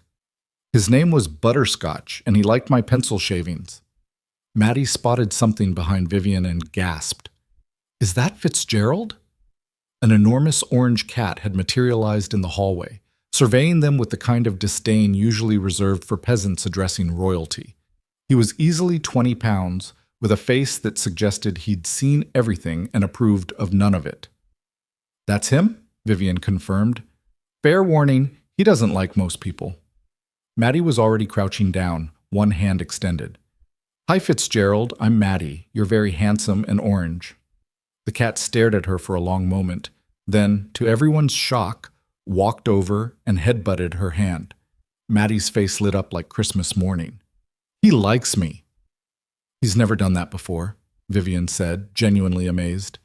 He barely tolerates me and I feed him. Cats know good people, Maddie said with absolute certainty, already scratching behind Fitzgerald's ears. The cat's purr was audible from 6 feet away. Vivian caught Evan's eye over Maddie's head, and something warm passed between them. Come in. Dinner's almost ready, but I should warn you, I'm not much of a cook. The house's interior matched its exterior charm. Worn hardwood floors, comfortable furniture that had clearly been selected for use rather than display, bookshelves lining every available wall. Family photos dotted the surfaces, showing a progression of women who all had Vivian's sharp eyes and determined chin. Your grandma? Evan asked, gesturing to a black and white photo of a woman in coveralls standing in front of what looked like a garage. That's her, Harriet Hart, 1952. She'd just opened her first repair shop. Vivian's voice held affection and grief in equal measure. Everyone said women couldn't be mechanics. She built an empire to prove them wrong. She looks like you, Maddie observed, Fitzgerald now draped across her lap like a furry scarf. Same mad face. Maddie! Evan's mortification was immediate, but Vivian was laughing. She's not wrong. Grandma Harriet had what the family called the heart glare. Apparently I inherited it. It's not a mad face, Maddie said seriously. It's an I'm thinking hard face. Daddy makes it too when he's doing bills. The kitchen was clearly the heart of the house, large and sun-filled, with a wooden table scarred from decades of use and windows overlooking a garden that was fighting valiantly against November's approach. Something was baking that smelled suspiciously like store-bought lasagna, which immediately made Evan relax. No performance cooking, no trying to impress, just dinner. I should confess something, Vivian said as she pulled garlic bread from the oven. I haven't had people over for dinner in 3 years. So if this is awkward or terrible, that's why. We haven't been to someone's house for dinner in 2 years, Evan replied. So we're all equally terrible at this. Good. Then we can be terrible together. Vivian set the lasagna on the table. Definitely store-bought, still in its foil pan. I tried to make one from scratch. It looked like a crime scene. This is Plan B. Maddie climbed into a chair, Fitzgerald immediately jumping into her lap. My daddy makes the best mac and cheese from a box. Sometimes he adds hot dogs. That sounds amazing, actually. Dinner unfolded with surprising ease. Maddie narrated her entire week with the kind of detail that would exhaust a court reporter, including a 20-minute tangent about the injustice of Tyler pushing her off the monkey bars. Vivian listened with genuine attention, asking questions and making appropriately outraged noises at all the right moments. So you told him he couldn't be the dog, Vivian clarified. Because Emma was already being the dog, and we can't have 2 dogs. That's not how veterinarians work. Maddie touched her bruise absently. He got mad and pushed me, but Ms. Walsh says he has to apologize on Monday. Good. Pushing people is never okay, even when you're frustrated. Vivian glanced at Evan. How's the head feeling now? It hurts when I touch it, but Daddy says I should stop touching it. Maddie demonstrated by immediately poking the bruise and wincing. See? Maybe listen to your dad on that one. After dinner, Maddie asked for a tour of the house with the boldness of someone who'd never learned social anxiety. Vivian agreed, and Evan followed them through rooms that told stories about their owner. The living room had a piano covered in sheet music and dust, something once loved, now abandoned. The study was clearly Vivian's workspace, with a desk buried under papers and 3 different laptops in various states of use. And everywhere were books. You have so many books! Maddie was awestruck, running her fingers along spines. Have you read all of them? Most of them. The ones I haven't are on that shelf. Vivian pointed to a section that held maybe 30 volumes. Everything else I've read at least once. What's your favorite? Vivian considered the question seriously. That's like asking which breath of air is my favorite, but I always come back to Jane Eyre. Do you like to read? I like stories about animals and magic. Daddy reads to me every night, even when he's really tired. That's because your daddy understands that stories matter. Vivian pulled a worn paperback from a shelf. The Secret Garden. I read this when I was about your age. Would you like to borrow it? Maddie's eyes went wide. Really? Really? But you have to promise to take care of it. This was my grandmother's copy. I promise. Maddie clutched the book to her chest like treasure. Evan felt something crack open in his chest. He'd expected polite distance, maybe some awkward conversation over expensive wine he wouldn't know how to appreciate. Instead, he was watching a woman who ran a tech empire share her grandmother's book with his 7-year-old daughter like it was the most natural thing in the world. Maddie eventually tired herself out and curled up on Vivian's couch with Fitzgerald and The Secret Garden, her eyes already drooping. Evan covered her with a throw blanket, and Vivian gestured for him to follow her to the kitchen. She's wonderful, Vivian said quietly, refilling their wine glasses. Exhausting, but wonderful. That's the 7-year-old experience in a nutshell. Evan accepted the glass. Thank you for this. For inviting us.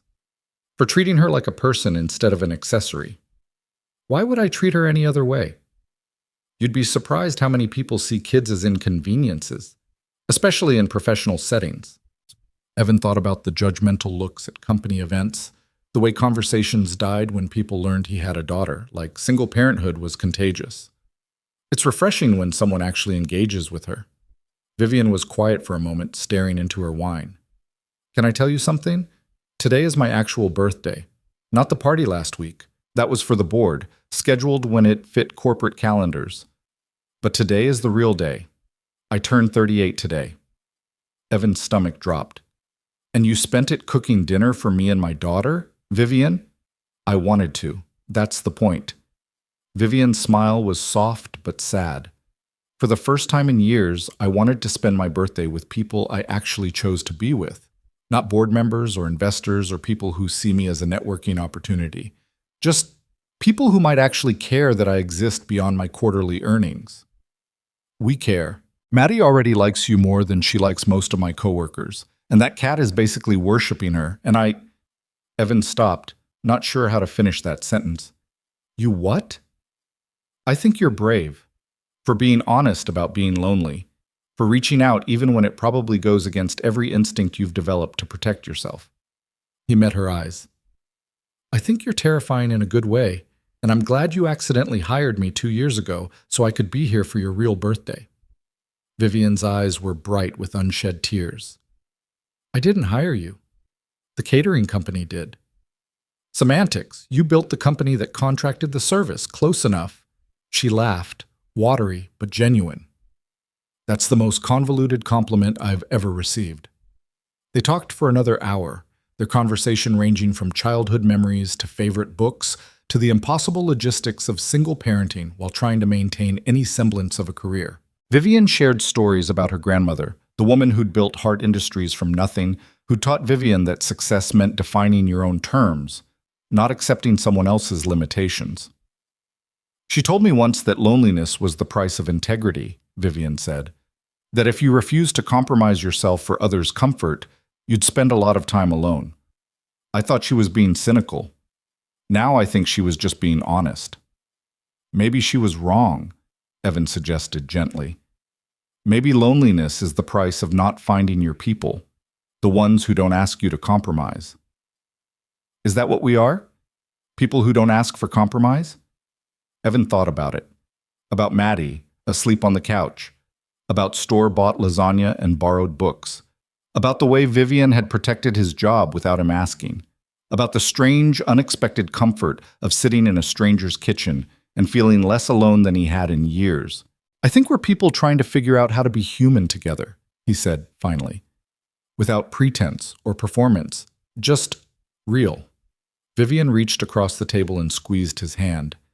I'd like that.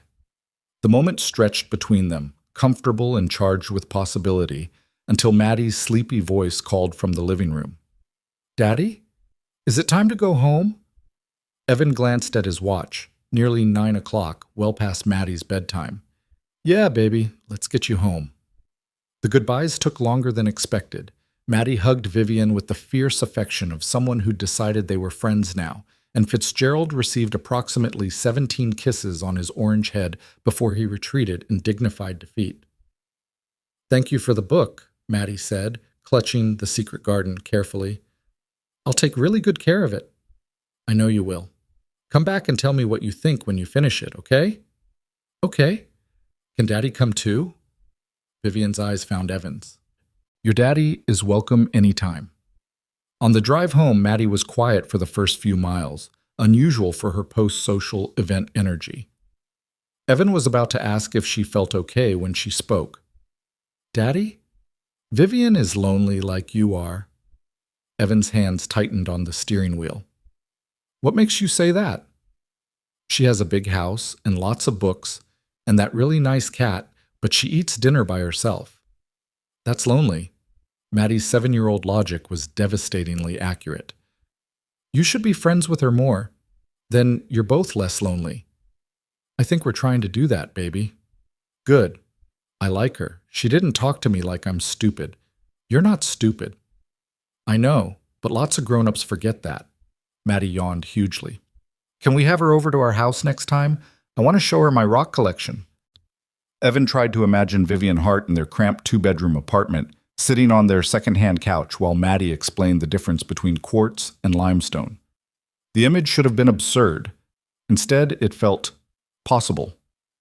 Maybe, if she wants to. She will. She likes us. Sunday morning brought a text from Vivian. Fitzgerald is depressed. Apparently he's decided Maddie is his favorite human and everyone else is inadequate. Thank you for a wonderful evening. Evan responded, Maddie has already planned your next visit. Hope you like rocks and detailed explanations of playground politics. Can't wait. The week that followed felt different. Evan went to work and did his job and picked up Maddie from school. But underneath the routine was something new, a thread of connection that made the mundane feel less heavy. Vivian texted him photos of Fitzgerald looking judgmental in various locations. He sent her pictures of Maddie's increasingly creative excuses written in her homework journal. They talked about nothing important and everything that mattered. Then Wednesday arrived, and with it, the beginning of the end of everything good. Evan was setting up for the executive lunch service when he noticed the whispers. Small clusters of staff talking in low voices, conversations that stopped abruptly when he approached. Marcus looked uncomfortable when Evan asked what was going on. It's probably nothing, Marcus said, not meeting his eyes. Marcus, what's going on? There's talk. About you and Hart. Someone saw you leaving her office last Monday, and now people are speculating. Evan's stomach turned to ice. Speculating what? That you're getting special treatment, that the audit got postponed because of you, that you're... Marcus gestured helplessly. You know. No, I really don't know. Say it. That you're using her or she's using you. I don't know, man. It's ugly. People are saying things about Maddie too, like you're bringing her around to manipulate Hart's sympathy. The room tilted. Evan grabbed the edge of the service counter to steady himself. That's insane. Maddie got hurt at school. Vivian texted to ask if she was okay because she's a decent human being. I know it's garbage, but you know how people are. They see a single dad getting friendly with the CEO, they fill in the blanks with the worst possible story. Who's spreading this? Marcus shook his head. Everyone and no one. It's just everywhere. The lunch service was torture. Evan felt eyes on him constantly, heard the whispers that followed his movements. A group of junior executives went silent when he approached their table. Someone made a comment about sleeping your way to job security, just loud enough for him to hear. By the time his shift ended, Evan's hands were shaking with suppressed fury. He changed out of his uniform in the locker room, hyper-aware of the two other staff members who were suddenly very interested in their phones when he entered. He was halfway to the parking garage when his phone rang. Maddie's school. Mr. Parker, this is Ms. Walsh. I'm calling because there was an incident today involving Maddie. Not again. Evan's heart was already racing. What happened? One of the other parents made some comments at pickup about your relationship with someone at your workplace. Maddie overheard, and she's quite upset. She's in my office now. The world narrowed to a pinpoint. What kind of comments?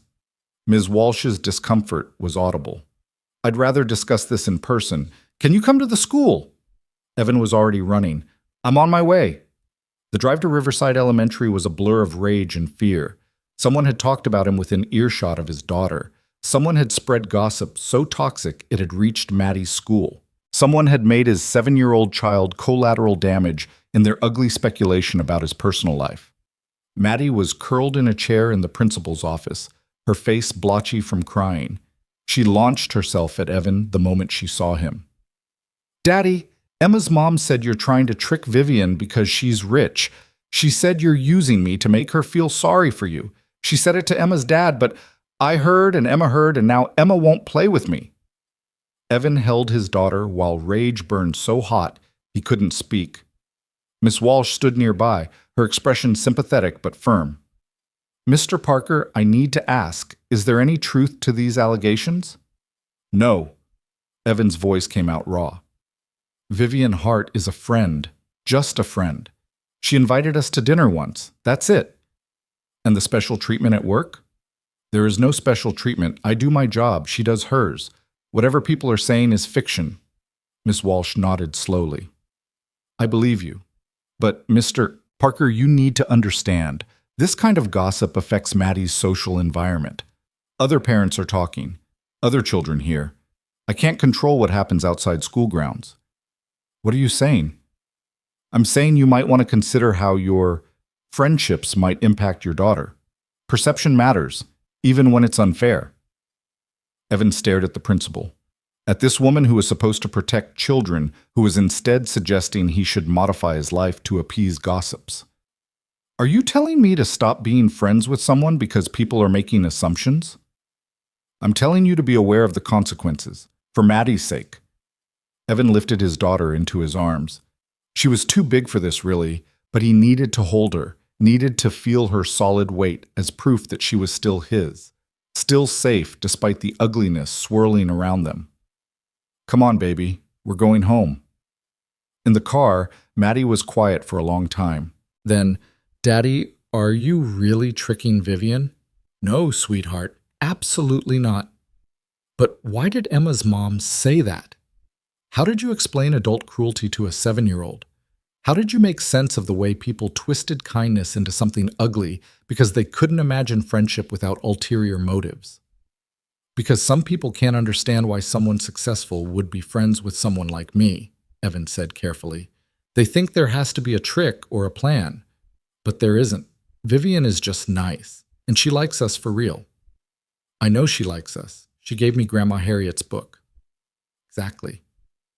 So people are just being mean because they're stupid? Maddie, we don't call people stupid. Fine, because they're making wrong guesses about stuff that's not their business? Despite everything, Evan smiled. Yeah, baby, that's exactly what's happening. But when they got home and Maddie was distracted with homework, Evan sat on his couch and felt the weight of it crush him. The gossip would only get worse. Maddie was already paying the price, losing friends, being gossiped about by adults who should know better. And it would keep happening as long as people saw him with Vivian, as long as there was any hint of connection between the CEO and the catering worker. His phone buzzed, a text from Vivian. Can you talk? Something's happened. Evan called her. She answered on the first ring. I just got out of an emergency board meeting, Vivian said without preamble. Her voice was tight with barely controlled anger. 3 board members expressed concern about my judgment, about my personal associations affecting company reputation. They know about us? There is no us for them to know about, but yes, they've heard we're friendly. Someone saw you leaving my office. Someone else saw your car at my house Saturday night. And now there are questions about whether I'm making business decisions based on personal relationships. Vivian laughed bitterly. The irony is I've spent 5 years being criticized for being too isolated, and the moment I try to have an actual friend, I'm criticized for that too. Maddie got harassed at school, Evan said quietly. Another parent made comments about me using her to manipulate you. She came home crying because her friend won't play with her anymore. The silence on the other end was absolute. Then, oh God, Evan, I'm so sorry. It's not your fault. It is. This is exactly what Richard warned me about. I'm a liability. Everything I touch turns toxic because people can't see me as anything but the CEO. They can't imagine I might just want a friend. So what do we do? Another long silence. When Vivian spoke again, her voice was different, harder, like she'd put walls back up that had briefly come down. I think we need to be realistic about the situation. You have a daughter who's being hurt by association with me. I have a company being destabilized by rumors about my personal life. Maybe everyone is right. Maybe this friendship was a mistake. You don't believe that. I don't know what I believe anymore. Vivian sounded exhausted. All I know is that Maddie shouldn't lose friends because I wanted to feel less lonely. That's not fair to her, or to you. Evan wanted to argue, wanted to say they could weather this, wanted to believe that the right thing would prevail over gossip and cruelty. But he was thinking about Maddie's tear-stained face, about the way Emma's mom had poisoned his daughter's social life with a few cruel words. He was thinking about late fees and missed shifts and the precarious balance of his entire existence, and how one wrong move could send everything crashing down. So what are you saying? I'm saying maybe we need some distance, for both our sakes, just until things calm down. It was the practical choice, the safe choice, the choice that would protect Maddie and stabilize Vivian's board situation and let the gossip die from lack of fuel.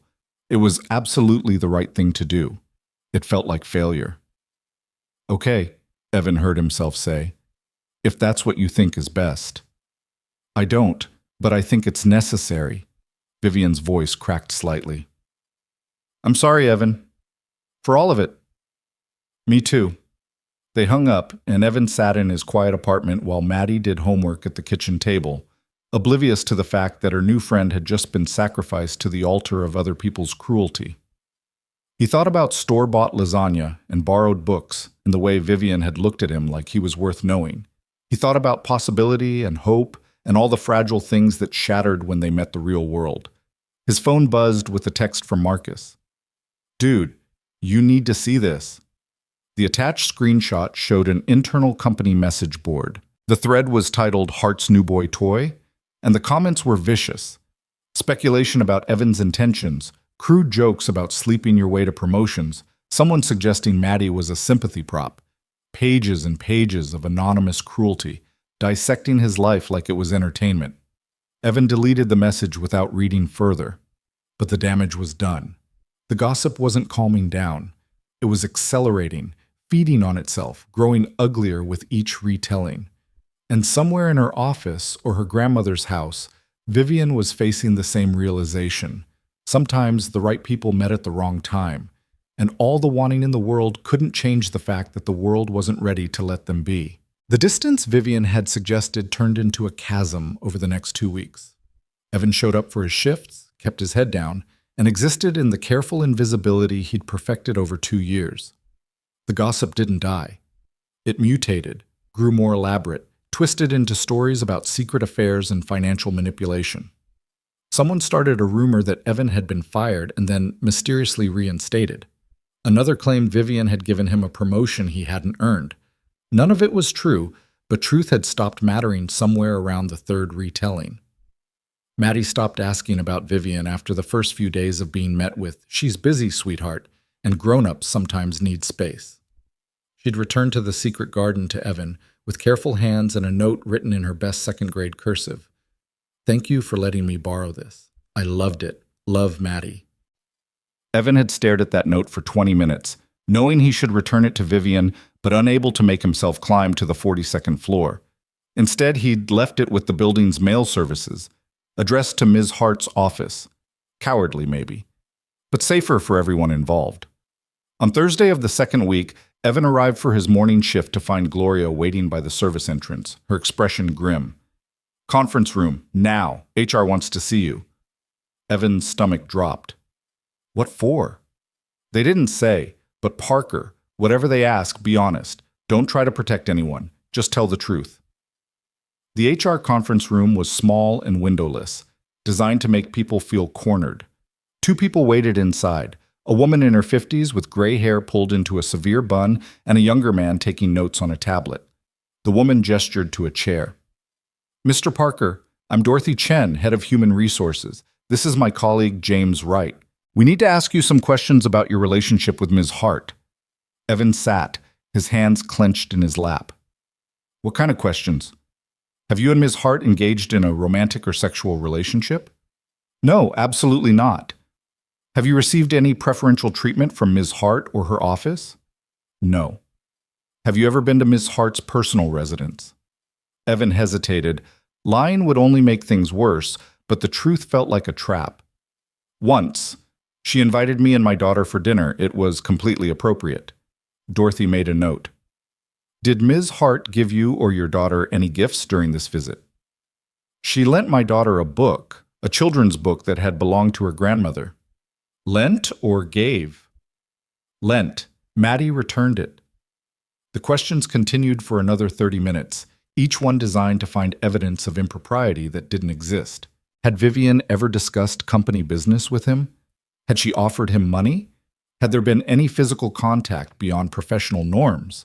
Evan answered truthfully, mechanically, feeling like he was being cross-examined for the crime of being someone's friend. Finally, Dorothy set down her pen. "Mr. Parker, you should know that Ms. Hart is facing similar questions from the board. There's significant concern that her judgment has been compromised by personal entanglements. There are no entanglements. We had dinner once. We texted a few times. That's it. Then you won't mind maintaining complete professional distance going forward. No personal communication, no private meetings, no contact outside your designated work duties. It wasn't a request. Evan nodded, something bitter settling in his chest. Understood. Good. You're dismissed. Evan made it to the staff bathroom before the shaking started. He locked himself in the stall and pressed his forehead against the cool metal door, breathing through the rage and humiliation. He'd done nothing wrong. Nothing. He'd been kind to someone who needed kindness, had accepted an invitation to dinner, had dared to think maybe loneliness didn't have to be permanent. And now he was being interrogated like a criminal. His phone buzzed. A text from an unknown number. This is Vivian. They took my phone, but I'm borrowing someone's. Are you okay? Did they question you? Evan stared at the message. HR had explicitly told him no personal communication. Responding could cost him his job. But leaving Vivian wondering felt cruel. He typed, I'm fine. They asked questions, I told the truth. You should delete this message. We're not supposed to have contact. The response came immediately. I know, I just needed to make sure you were okay. I'm sorry this is happening. Not your fault. Take care of yourself. Evan deleted the entire conversation and blocked the number. It felt like amputating something vital, but necessary. He splashed water on his face, straightened his uniform, and went back to work. The executive dining room was buzzing with an energy that set Evan's teeth on edge. Small groups clustered at tables, voices low, but intense. He was refilling water glasses when he caught a fragment of conversation from a nearby booth. She's lost control of the board. 3 members are calling for a vote of no confidence. Over a catering worker? That's excessive. It's not about him specifically. It's about judgment. She fires Thornton at her own birthday party, then starts fraternizing with staff. The optics are terrible. I heard the worker has a kid he brings to the office, trying to manipulate her sympathy. Evan's hand tightened on the water pitcher.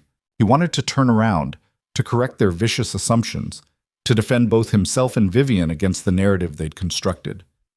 But he was invisible. Just the help. His opinion didn't matter to people like this. He finished his shift in a fog of anger and went to pick up Maddie from school.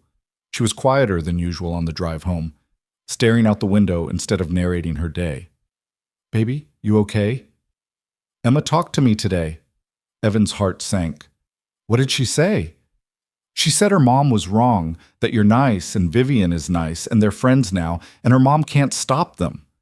Maddie's voice was fierce with 7-year-old loyalty. She said we can play together again if I want. That's really good, Maddie. But I told her we can't be friends with Vivian anymore because people are mean about it. Is that true? Evan pulled into their apartment complex and put the car in park. How did you explain adult cruelty and corporate politics, and the way good things got destroyed by other people's ugly assumptions? It's complicated, sweetheart. Vivian and I decided it's better if we're just work people, not friends. But why? You were both happy. I saw you being happy. Sometimes being happy isn't enough. Sometimes other things matter more. That's stupid. Maddie, it is. If you're happy and she's happy and nobody's being mean to each other, then other people should mind their own business. Maddie's eyes were bright with angry tears. You always tell me to be kind and honest and brave, but then you're letting mean people make you not be friends with someone nice. That's not brave, Daddy. The words hit like a physical blow. Evan sat in stunned silence while his 7-year-old daughter glared at him with a moral clarity he'd somehow lost in the past 2 weeks. You're right, he said quietly. You're absolutely right. So fix it. If only it were that simple.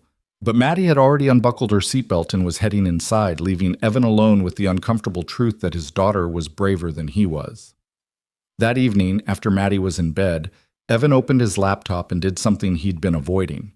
He wrote an email to Hart Industries' general inbox addressed to the board of directors. To whom it may concern, my name is Evan Parker. I work for the catering company contracted to provide food services at Hart Industries.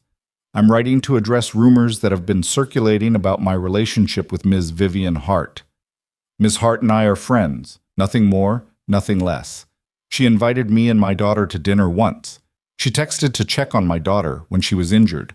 She has never offered me preferential treatment, discussed company business, or behaved in any way that could be considered unprofessional.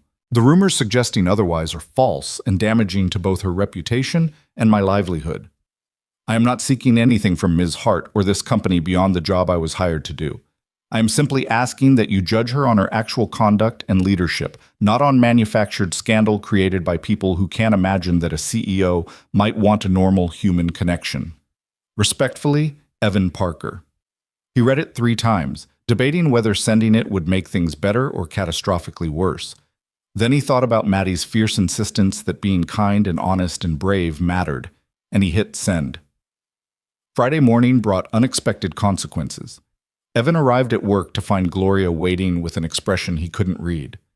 "You're being reassigned," she said without preamble. Evan's blood turned to ice. "What?" "Not fired, reassigned. Starting Monday, you'll be working the evening shift exclusively. No executive dining room, no morning setups. You'll be doing corporate events only, conferences, client dinners, that kind of thing." "Because of the email?" Gloria blinked. "What email?" "I sent an email to the board last night, defending Vivian, Ms. Hart." "I don't know anything about an email. The reassignment came from HR this morning. They said something about reducing potential conflicts and ensuring appropriate professional boundaries." Gloria's expression softened. "I'm sorry, Parker. I know this isn't fair." "It wasn't fair, but it was better than being fired." Evan nodded, swallowing his disappointment. "When do I start the new schedule?" "Monday. Finish out your shifts today and tomorrow, then you're on evenings." The day passed in a strange limbo. Evan went through the motions of his job, hyper-aware that this was his last day in the executive dining room, his last morning shift, possibly his last glimpse of Vivian before they became complete strangers working in the same building. He was clearing lunch plates when he saw her. Vivian sat alone at a corner table, the same one she'd occupied that first Monday after her birthday party. But she looked different now, thinner, her suit somehow less armor and more costume, her eyes shadowed with exhaustion. She was staring at her laptop screen without really seeing it, her untouched salad wilting beside her. Their eyes met across the room. Vivian's expression shifted through surprise, longing, and resignation in the space of a heartbeat. She looked like she wanted to say something, but the room was full of watching eyes, and neither of them could afford to make that mistake again. Evan looked away first, hating himself for the cowardice, but knowing it was necessary. He finished clearing his section and retreated to the service kitchen, his chest tight with everything he couldn't say. He was loading the dishwasher when Marcus found him. "Dude, you okay? You look like someone died." "Just a long week." "Yeah, well, it's about to get longer. Did you hear what happened in the board meeting this morning?" Evan's hand stilled on a plate. "No." "Hart went off. Like scorched earth, take no prisoners off. Someone made a comment about her questionable associations, and she apparently stood up and gave this whole speech about integrity and judgment and how the board was more interested in controlling her personal life than in actual company performance. Then she threatened to resign if they didn't drop the whole thing." Evan's heart stopped. "She threatened to resign?" "From what I heard. Then she walked out and locked herself in her office. No one's seen her since." Evan finished his shift in a daze. He picked up Maddie, made dinner, helped with homework, performed all the rituals of normal life while his brain spun through impossible scenarios.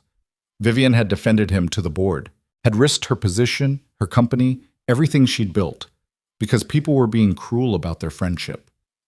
Maddie was brushing her teeth when Evan's phone rang. Unknown number. He almost didn't answer, but something made him pick up. "Evan?" Vivian's voice was rough, like she'd been crying or shouting or both. "I know I'm not supposed to call. I know we're supposed to maintain distance, but I need to tell you something." "Vivian, I read your email. To the board. It was forwarded to me this afternoon." Evan's stomach lurched. "I didn't mean to make things worse." "You didn't. You made things clear, and it made me realize something." Vivian took a shaky breath. "I've spent 5 years being careful, building walls, protecting myself from people who might hurt me. And the moment someone actually cared enough to defend me without expecting anything in return, I panicked and pushed them away because I was afraid of what people would say. You were trying to protect your company and my daughter. I was trying to protect myself from disappointment, from vulnerability, from the possibility that maybe I'd found something real and it might not work out. Her laugh was bitter. Richard was wrong about a lot of things, but he was right about one. I am a coward, not for refusing to perform relationships, but for refusing to fight for real ones. What are you saying? I'm saying I stood in front of the board today and told them that if they had a problem with me having friends, they could find a new CEO. I'm saying I'm tired of letting other people's cruelty dictate my life. I'm saying that your daughter is braver than I am, and she's 7. Despite everything, Evan smiled. She said the same thing to me yesterday, told me I was being stupid for letting mean people ruin a good thing. Smart kid. The smartest. Evan's smile faded. But Vivian, us being friends, it's still going to cause problems. The gossip isn't going away. Your board is still going to question your judgment. Maddie is still going to deal with other parents making assumptions. I know. But here's what I realized today. The gossip exists because we let fear win. We pulled back, acted guilty, confirmed everyone's worst suspicions by hiding. What if we did the opposite? What do you mean? What if we stopped apologizing for being friends? What if we were completely transparent, absolutely above board, and dared anyone to find actual impropriety instead of manufactured scandal? Vivian's voice grew stronger. I'm calling an all-staff meeting Monday.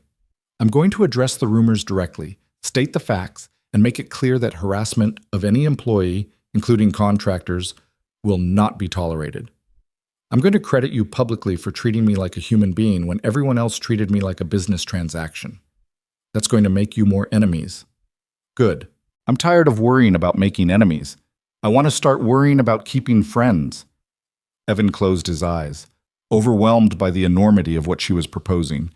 It was brave and reckless and would probably make everything more complicated. It was also exactly what Maddie had said to do. Be kind and honest and brave. Consequences be damned. Okay, he said. But I have one condition. Name it. You stop calling yourself a coward. You stood up to your board, you're planning to face down an entire company's worth of gossip, and you're doing it to defend the right to have a normal human friendship. That's not cowardice. That's the opposite. Vivian was quiet for a long moment. When she spoke again, her voice was thick with emotion. Thank you for the email, for this, for not giving up on me when I gave up on myself. We're friends. That's what friends do. Are we? Friends, I mean. After everything, yeah, Evan said firmly. We're friends. The kind who eat store-bought lasagna and argue about books and text pictures of judgmental cats. The real kind. The real kind, Vivian repeated, like she was testing the words. I like that. They talked for another 20 minutes about Maddie's reconciliation with Emma, about Fitzgerald's latest act of feline rebellion, about the terrifying prospect of Monday's meeting. Eventually, Vivian had to go, but the conversation ended differently than their last one. Not with resignation and distance, but with something that felt like hope. Saturday arrived with Evan's nerves stretched thin. He'd been reassigned to evenings starting Monday, which meant he wouldn't see the fallout from Vivian's all-staff meeting firsthand. Part of him was grateful for the distance. The other part hated that he wouldn't be there to support her when she faced down the gossip machine. He was doing laundry when someone knocked on his apartment door. Evan opened it to find Vivian standing in his hallway, holding a cat carrier and looking nervous. Hi, she said. I hope this isn't weird. I wanted to talk in person, and I thought maybe Maddie would like to see Fitzgerald again, so I brought him, which probably is weird. I'm sorry. Vivian, breathe. Evan stepped aside. Come in. Vivian entered his modest apartment with Fitzgerald's carrier, looking around with genuine interest rather than judgment. The place was small and cluttered with the evidence of single-parent life. Maddie's art projects on the fridge, a mountain of laundry on the couch, dishes in the sink because Evan had been too tired to wash them last night. It was nothing like Vivian's house, nothing like the world she came from. Daddy, is someone here? Maddie emerged from her room, then stopped dead when she saw who it was. Vivian. Hi, Maddie, I brought someone who missed you. Vivian opened the carrier, and Fitzgerald emerged with regal disdain, surveyed the apartment, and made a beeline for Maddie. The reunion was immediate and enthusiastic, at least on Maddie's part. Fitzgerald submitted to her affections with the patience of someone who'd missed her just as much, but would never admit it. "Why are you here?" Maddie asked with characteristic bluntness. "Daddy said you couldn't be friends anymore because people were mean." "People were mean," Vivian agreed, sitting on Evan's second-hand couch. "But your dad and I decided that's a stupid reason not to be friends. So we're being friends anyway." "Good. That's what I told him to do." Maddie climbed onto the couch beside Vivian, Fitzgerald in her lap. "Are you staying for lunch?" Vivian glanced at Evan, uncertain. He shrugged. "We're having grilled cheese. Nothing fancy." "I love grilled cheese." Lunch was chaotic and perfect. Maddie narrated her reconciliation with Emma with the detailed precision of a war correspondent, complete with dramatic reenactments. Fitzgerald stole cheese from 3 different plates. Vivian laughed more than Evan had ever seen her laugh, and for a little while, the gossip and the board and the whole complicated mess of their situation faded into background noise. After they ate, Maddie dragged Vivian to her room to show her the rock collection she'd been curating since kindergarten. Evan cleaned up the kitchen and tried to process the fact that Vivian Hart was sitting on his daughter's bed, examining quartz samples with serious attention while a 7-year-old explained geological formations with questionable accuracy. Eventually, Maddie wore herself out and curled up on the couch with a book, Fitzgerald draped across her legs. Vivian joined Evan in the kitchen, accepting a cup of coffee that was definitely not executive quality, but which she drank without complaint. "Thank you for letting me come," she said quietly. "I know it's risky. If someone sees my car here, let them see." Evan surprised himself with the conviction in his voice. "You were right. We've been acting guilty when we've done nothing wrong. People want to make assumptions. That's their problem. Still, your daughter has to live with the consequences." "My daughter told me to be brave, so I'm trying." Evan set down his coffee mug. "About Monday. Are you sure you want to do this? Call the meeting, address everything publicly?" "No, I'm terrified. But I'm more terrified of spending another 5 years alone because I was too scared to defend the people who actually matter." Vivian met his eyes. "I meant what I said on the phone. I'm done being careful if it means being lonely." "What did the board say when you threatened to resign?" "They didn't believe me at first. Then when they realized I was serious, there was a lot of posturing about fiduciary responsibility and shareholder confidence. But ultimately, they backed down. 3 members wanted to push forward with the vote of no confidence. The rest pointed out that forcing out a CEO over unproven gossip about her personal life would be a worse look than whatever they think I'm doing wrong." "So you won?" "I survived, which isn't the same as winning, but it's better than losing." Vivian's expression grew serious. "But Evan, you need to understand what Monday might mean. I'm going to publicly acknowledge our friendship. I'm going to make it clear that anyone harassing you or spreading rumors will face consequences. That's going to make some people very angry." "Good. They should be uncomfortable with their cruelty. It might get worse before it gets better." "Probably, but Maddie's watching how I handle this." "What kind of example am I setting if I let bullies win because standing up to them is hard?" Vivian smiled, and there was something fierce in it. "Your daughter is lucky to have you. I'm the lucky one. She keeps me honest." Evan glanced at Maddie, who was now fully asleep with Fitzgerald purring on her chest. "Thank you for coming here, for taking the risk, for being willing to fight for something real. Thank you for being something worth fighting for." They stood in comfortable silence, drinking mediocre coffee in Evan's small kitchen while his daughter slept and the afternoon sun slanted through the windows. It wasn't romantic, wasn't dramatic, wasn't anything like the gossips imagined. It was just 2 people choosing connection over isolation, choosing honesty over safety, choosing to believe that maybe friendship was worth defending even when the world made it complicated. Vivian stayed for another hour, helping Maddie build an elaborate obstacle course for Fitzgerald when she woke up. The cat tolerated their efforts with magnificent disdain, then proceeded to demolish the entire structure in under 30 seconds. They laughed until they couldn't breathe, and Evan took a mental photograph of the moment, Vivian Hart, CEO and tech mogul, sitting on his living room floor surrounded by cushions and a chaos-inclined cat, looking more relaxed than he'd ever seen her. When it was time for Vivian to leave, Maddie hugged her with fierce intensity. "You're coming back, right? You're not going to disappear again?" "I'm coming back," Vivian promised. "Your dad and I are friends, real friends, and friends don't disappear just because things get hard." After Vivian left, Evan found a handwritten note tucked beside the coffee maker.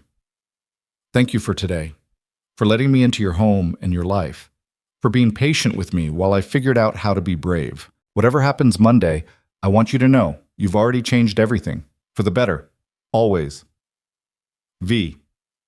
Evan folded the note carefully and put it in his wallet, a talisman against whatever Monday would bring. Then he joined Maddie on the couch, pulling her close while she told him everything she and Vivian had discussed during rock collection time. "She's sad a lot," Maddie observed with casual perceptiveness. "But she's less sad when she's with us." "Yeah, baby, I think you're right. We should make her less sad more often. We're going to try." Monday arrived with all the subtlety of a freight train. Evan dropped Maddie at school and headed to Hard Industries for what would be his last morning shift before the evening reassignment. The building hummed with anticipation. Everyone knew about the all-staff meeting scheduled for 10 o'clock, and speculation was running wild about what Vivian would say. Evan set up the conference rooms on autopilot, trying to ignore the whispers that followed him through the hallways. At 9:45, Gloria found him. "Meeting's mandatory for all staff, including contractors. You need to be there." "I don't think that's a good idea. Not a request, Parker. Everyone means everyone." The main auditorium was packed with employees from every level of Hard Industries. Evan found a seat in the back, trying to be invisible one last time. Marcus slid into the seat beside him. "This is either going to be legendary or a complete disaster," Marcus muttered. "No in between." At exactly 10 o'clock, Vivian walked onto the stage. She wore a navy suit that managed to be both professional and slightly less severe than her usual armor. Her hair was down, softening her features. She looked nervous but determined, and when she spoke, her voice carried clearly through the auditorium without needing the microphone. "Good morning. Thank you all for being here. I'm going to address something that's been circulating through this company for the past few weeks, and I'm going to ask that you listen completely before drawing conclusions." The room fell silent, hundreds of people holding their collective breath. "Rumors have suggested that I've been engaging in inappropriate conduct with a member of our contracted catering staff. These rumors have created a hostile work environment for that person, have damaged morale across multiple departments, and have distracted from the actual work of this company. So let me be absolutely clear, the rumors are false." Vivian's gaze swept the room, landing briefly on Evan before moving on. "What is true is this. I am friends with Evan Parker, who works for the catering company that provides services to this building. Our friendship began after he showed me basic human kindness at a time when I badly needed it. We have had dinner once at my home with his 7-year-old daughter present. We have exchanged text messages about books and cats and normal life things that have nothing to do with this company or anyone's employment. That is the full extent of our relationship." Someone in the middle rows shifted uncomfortably. Vivian's expression hardened. Now, some of you may be thinking that a CEO shouldn't be friends with catering staff, that the power differential makes it inappropriate, or that I should limit my personal associations to people of similar professional standing. To those people, I say this: you're exactly the problem I'm addressing. The room's energy shifted. People sat up straighter, paid closer attention. For 5 years, I have been criticized for being too isolated, too focused on work, too unwilling to engage in normal social interactions. But the moment I attempt to have a friendship that crosses professional boundaries, I'm criticized for that too. The message is clear. I'm supposed to be human, but only in ways that reinforce existing power structures and social hierarchies. That's not humanity, that's performance. Vivian's voice grew stronger, more passionate. Evan Parker treated me like a person, not a position. He saw me struggling at my own birthday party and chose kindness over convenience. He shared a drink with me when he should have been rushing to pick up his daughter because he understood what it meant to be lonely in a crowded room. And when gossip started spreading about our friendship, he wrote an email to this company's board defending my integrity without expecting anything in return. That is the character of the man you've been slandering. Evan felt hundreds of eyes turn toward him. He kept his gaze fixed on Vivian, on the woman who was burning her carefully constructed professional image to defend him. Going forward, any employee or contractor found to be spreading false information, harassing others based on personal associations, or creating a hostile work environment will face immediate disciplinary action up to and including termination. This company was built on principles of integrity and respect. We're going to start living up to those principles, starting now. Vivian paused, her expression softening slightly. I also want to say something to anyone who has ever felt like they couldn't be themselves at work because of how others might judge them. Whether it's friendships that don't fit expected patterns, personal struggles that make you seem less professional, or any other aspect of your humanity that you've had to hide, I see you. And I'm sorry that we've built a culture where performance matters more than authenticity. She took a breath, and when she spoke again, her voice was gentle but firm. I'm the CEO of this company, but I'm also a person who gets lonely and sad, and sometimes just wants a friend who won't see my position before they see me. Evan Parker gave me that gift, and I refuse to apologize for accepting it. The auditorium was absolutely silent.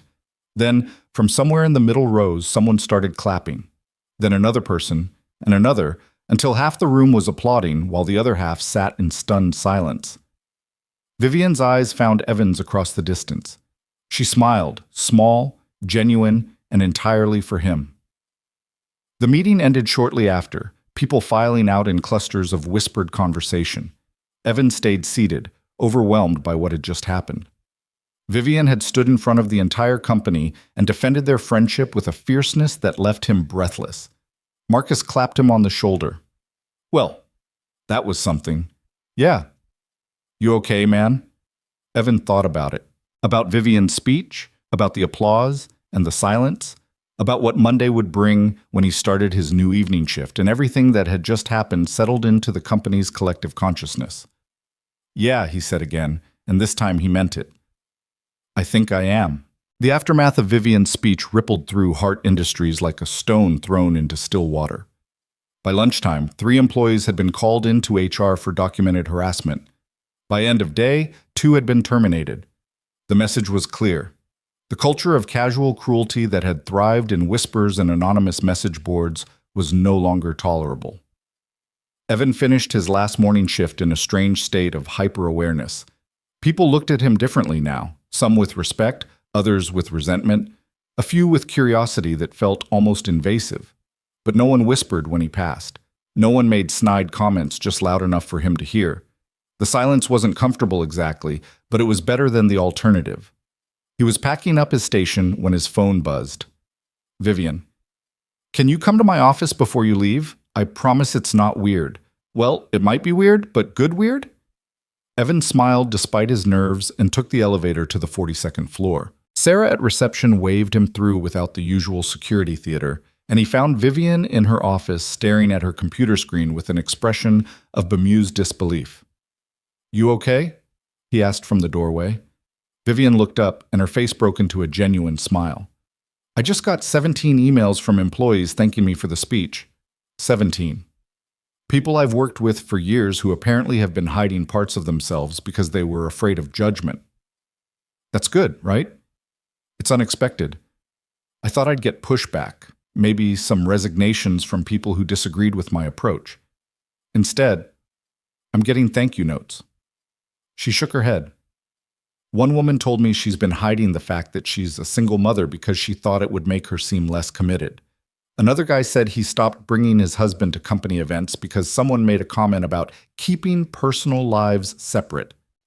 It's like the whole building was pretending to be something they weren't, and nobody realized how exhausting it was until someone said it out loud. Evan settled into the chair across from her desk. You gave them permission to be human. That's powerful. I gave myself permission first. You taught me that. Vivian's expression grew serious. I also wanted to apologize for pulling away when the gossip started, for suggesting we needed distance when what we actually needed was to stand our ground. You were trying to protect your company. And Maddie. I was trying to protect myself from disappointment. There's a difference. Vivian stood and walked to the window, her silhouette framed against the New Haven skyline. After David, after the engagement fell apart, I promised myself I'd never make myself vulnerable like that again. And I kept that promise so well that I almost destroyed the first real friendship I've had in years. But you didn't. You caught yourself. You fought back. We fought back. You wrote that email. You defended me to the board without knowing if it would cost you your job. What else was I supposed to do? Let them tear you apart with lies? Vivian turned from the window, her eyes bright. Most people would have. Most people would have protected themselves and let me deal with the consequences of my own choices. But you're not most people, Evan Parker. The weight of her gaze made Evan's chest tight. Neither are you, Vivian Hart. They stood in silence for a moment, the air between them charged with everything they hadn't said, everything that had been building since that first accidental proposal. Finally, Vivian spoke. I need to tell you something about that night, at the party, when you said, "Then marry me." Evan groaned. Please don't. I've been trying to forget that moment for weeks. Don't. I've been thinking about it constantly. Because here's the thing, you said it like it was nothing. Like marriage was just an option, a possibility. Not a contract or a calculation or a strategic merger, just a thing people did when they wanted to be together. I said it like an exhausted idiot who wasn't thinking. You said it like someone who doesn't see relationships as transactions, and it made me realize how much I'd started seeing everything that way, how much I'd let David's betrayal poison the idea of partnership for me. Vivian crossed back to her desk, but didn't sit. Instead, she leaned against it, her posture less CEO and more just a woman trying to be honest. After the meeting today, my father called. Richard must have told him what happened. He was furious. Said I was destroying my reputation, embarrassing the family, acting like a child instead of a leader. She smiled without humor. He demanded I fire you, cut all contact, and issue a statement distancing myself from the whole situation. What did you say? I told him that I'd spent 38 years trying to meet his expectations and be the daughter he wanted, and I was done. That I was going to live my life on my terms, with friends I chose, making decisions based on what felt right instead of what looked good. Vivian's voice wavered slightly. He said he was disappointed in me, and for the first time in my life I realized I didn't care. Evan's throat tightened. That must have been hard. It was liberating, terrifying, but liberating. Vivian moved to sit in the chair beside Evan instead of behind her desk, eliminating the barrier between them.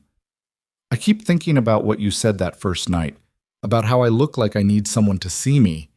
You were right, I did. I do. And you've been seeing me, the real me, not the CEO version, since that moment. You've been seeing me too, not just the guy who refills water glasses, the actual person underneath. The single dad who makes terrible jokes when he's exhausted and loves his daughter more than anything and somehow found it in himself to be kind to a stranger at a party. Vivian reached out and took his hand, the gesture simple but monumental. I need to ask you something, and I need you to be completely honest with me. Okay. That night, when you said those words, any part of you, even the tiniest fraction, did you mean it? Not as a proposal, not as anything formal, just the feeling behind it, the possibility. Evan thought about lying, about protecting them both from the vulnerability of truth. Then he thought about Maddie telling him to be brave, about Vivian standing in front of the entire company to defend their friendship, about how much courage it took to ask this question. Not then, he said carefully. In that moment, it was just my brain short-circuiting from exhaustion. But Vivian, I mean it now. Not as a proposal, we barely know each other, and I have a daughter to think about, and the timing is terrible. But the feeling behind it? Yeah, I mean that. Vivian's breath caught. What feeling exactly? That you're someone worth knowing, worth fighting for, worth... Evan struggled to find words for something he'd barely admitted to himself. Worth believing in. Not the idea of you or what you represent, just you. The woman who eats store-bought lasagna and has a judgmental cat and gets lonely in crowds. That person. I believe in that person. Tears spilled down Vivian's cheeks, and she didn't bother wiping them away. I believe in you too. In the man who works 2 jobs to give his daughter a good life, who shares champagne with lonely CEOs, who writes emails defending people's integrity without expecting anything back. I believe in that man. So where does that leave us? Vivian laughed, shaky but genuine. I have absolutely no idea. We're friends. Definitely friends. But we're also something else. Something that doesn't have a name yet. Something that's complicated and probably inadvisable, and definitely not what anyone expected. Sounds about right. I want to do this properly. I want to date you. Actually date you. Like normal people who go to dinner and movies and get to know each other without board meetings and gossip and corporate politics getting in the way. I want Maddie to be part of it, because she's part of you, and I already care about her. I want to introduce you to the people in my life who matter. I want to build something real, even if it's messy and imperfect and nothing like what anyone thinks it should be. Evan's heart was pounding so hard he was surprised Vivian couldn't hear it. That sounds terrifying. It does, doesn't it? When do we start? Vivian's smile could have lit the entire city. How about Saturday? I'll pick you both up. We'll go somewhere normal, maybe the aquarium. Maddie mentioned loving fish. Then dinner. Nothing fancy, just the 3 of us figuring out what this looks like. Maddie's going to lose her mind. Good. I like her enthusiasm. Vivian squeezed his hand. Fair warning, my father is probably going to make this difficult. And there will still be people at this company who disapprove. And we're going to have to be very careful about boundaries because I am still technically in a position of authority over your employer. We'll figure it out, one day at a time. One day at a time, Vivian repeated. Then before Evan could process what was happening, she leaned forward and kissed his forehead, gentle, fleeting, but full of promise. Thank you for being brave enough to stay, for not letting my fear push you away permanently. Thank you for being brave enough to fight back. For both of us. The following Saturday arrived with Maddie's excitement reaching critical mass. She changed outfits 4 times, reorganized her rock collection in case Vivian wanted to see new additions, and peppered Evan with questions about proper aquarium etiquette from the moment she woke up. Should I bring my fish book? What if Vivian has questions about species? I think Vivian can read the exhibits, sweetheart. But what if she wants to know about deep-sea creatures? They might not have those. Then we'll learn about them together. When Vivian's car pulled up, a modest sedan, not the luxury vehicle Evan had half expected, Maddie was bouncing on the apartment steps with barely contained energy. Vivian emerged wearing jeans and a soft sweater, her hair in a simple ponytail, looking so different from her CEO persona that Evan had to remind himself they were the same person. Hi! Maddie launched herself at Vivian with the confidence of someone who'd decided they were already family. Did you bring Fitzgerald? He's at home being magnificently grumpy about being left behind, but he sent his regards. Vivian produced a Polaroid of Fitzgerald sprawled across her couch, looking deeply offended. He wanted you to see his suffering. Maddie giggled and carefully tucked the photo in her jacket pocket like treasure. The aquarium was crowded with weekend families, but they found their rhythm quickly. Maddie narrated facts about every fish they encountered, some accurate, others creatively embellished, while Vivian listened with the kind of attention that made Maddie glow. Evan hung back slightly, watching the 2 of them interact and feeling something settle in his chest that had been unsettled for years. At the touch tank, Maddie convinced Vivian to pet a sea star, despite her obvious nervousness. It won't hurt you. They're gentle, like underwater cats. I'm not sure that's scientifically accurate, Vivian said. But she reached into the tank anyway, her expression shifting from anxiety to wonder when the sea star's tube feet tickled her palm. Oh, that's actually amazing. See? I told you. Maddie was already reaching for a hermit crab, completely in her element. They ate lunch at the aquarium cafe, overpriced sandwiches and mediocre fries that Maddie declared the best meal ever because they were eating it together. Vivian told stories about visiting aquariums with her grandmother, about how Harriet Hart had believed that understanding the natural world made you a better engineer. Maddie told stories about her classroom hamster's various escape attempts, drawing parallels to marine biology that made no sense but were delivered with such conviction that Vivian didn't have the heart to correct her. Evan just watched them, These two people who'd somehow become the most important parts of his life and felt something that might have been happiness. After the aquarium, they drove to a small Italian restaurant that Vivian promised served the best pasta in New Haven. It was the kind of place with checkered tablecloths and candles in wine bottles, family-owned and unpretentious. The owner, an elderly woman named Rosa, greeted Vivian like a long-lost daughter. "Viviana, you never visit anymore? Too busy being important?" Rosa's mock scolding was undercut by obvious affection. "Too busy being lonely, Rosa, but I'm working on that." Vivian gestured to Evan and Maddie. "These are my friends, Evan and Maddie Parker." Rosa's eyes sharpened with interest, but all she said was, "Any friend of Viviana's gets the good wine.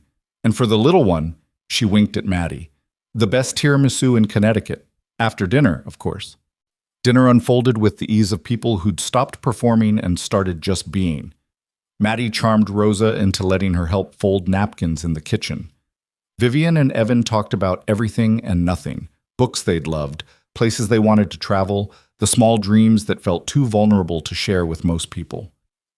"I want to take Maddie to see the ocean," Evan admitted. "Not just the beach for a day, but really see it. Stay somewhere for a week, let her collect shells and learn about tides, and just be a kid without me worrying about work schedules and rent." "Where would you go?" "Maine, maybe, or the Outer Banks. Somewhere the water is actually worth seeing, not just enduring." Vivian was quiet for a moment, then said, "My grandmother had a cottage on the coast of Maine, just outside Bar Harbor. It's been sitting empty since she died. I couldn't bring myself to sell it, but I haven't visited in years. You should take Maddie there. Both of you. Use it for as long as you want."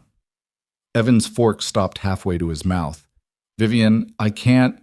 "Why not? It's just sitting there, accumulating dust and guilt. At least if you're using it, it serves a purpose." She met his eyes.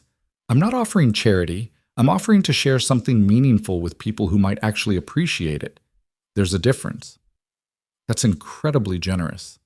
"It's incredibly selfish. I get to imagine Maddie collecting shells on the same beach where I collected them with my grandmother. I get to picture you both in a place that holds good memories for me. That's not generosity. That's me trying to create new good memories to replace all the lonely ones." Before Evan could respond, Maddie returned from the kitchen wearing an apron that pooled around her ankles and bearing a plate of bread Rosa had let her arrange. "Rosa says I have natural talent with bread patterns. I might become a chef." "Oh, last week you were going to be a veterinarian," Evan pointed out. "I can be both. Animals get hungry too." The drive home happened in comfortable near silence, Maddie dozing in the back seat with tiramisu-induced contentment, the radio playing soft jazz that Vivian hummed along to without seeming to realize it. When they reached Evan's apartment, Vivian walked them to the door despite Evan's insistence that she didn't have to.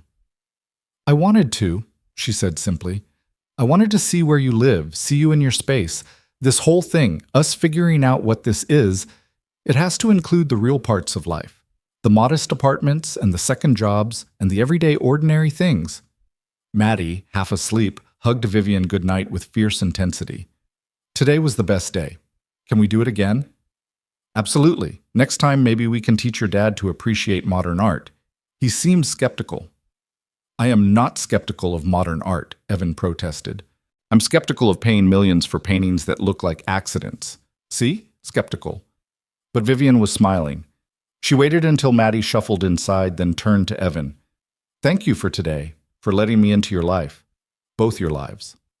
Thank you for wanting in, for showing up, for being exactly who you are." They stood on his doorstep, the evening air cool around them, the question of what came next hanging between them like possibility.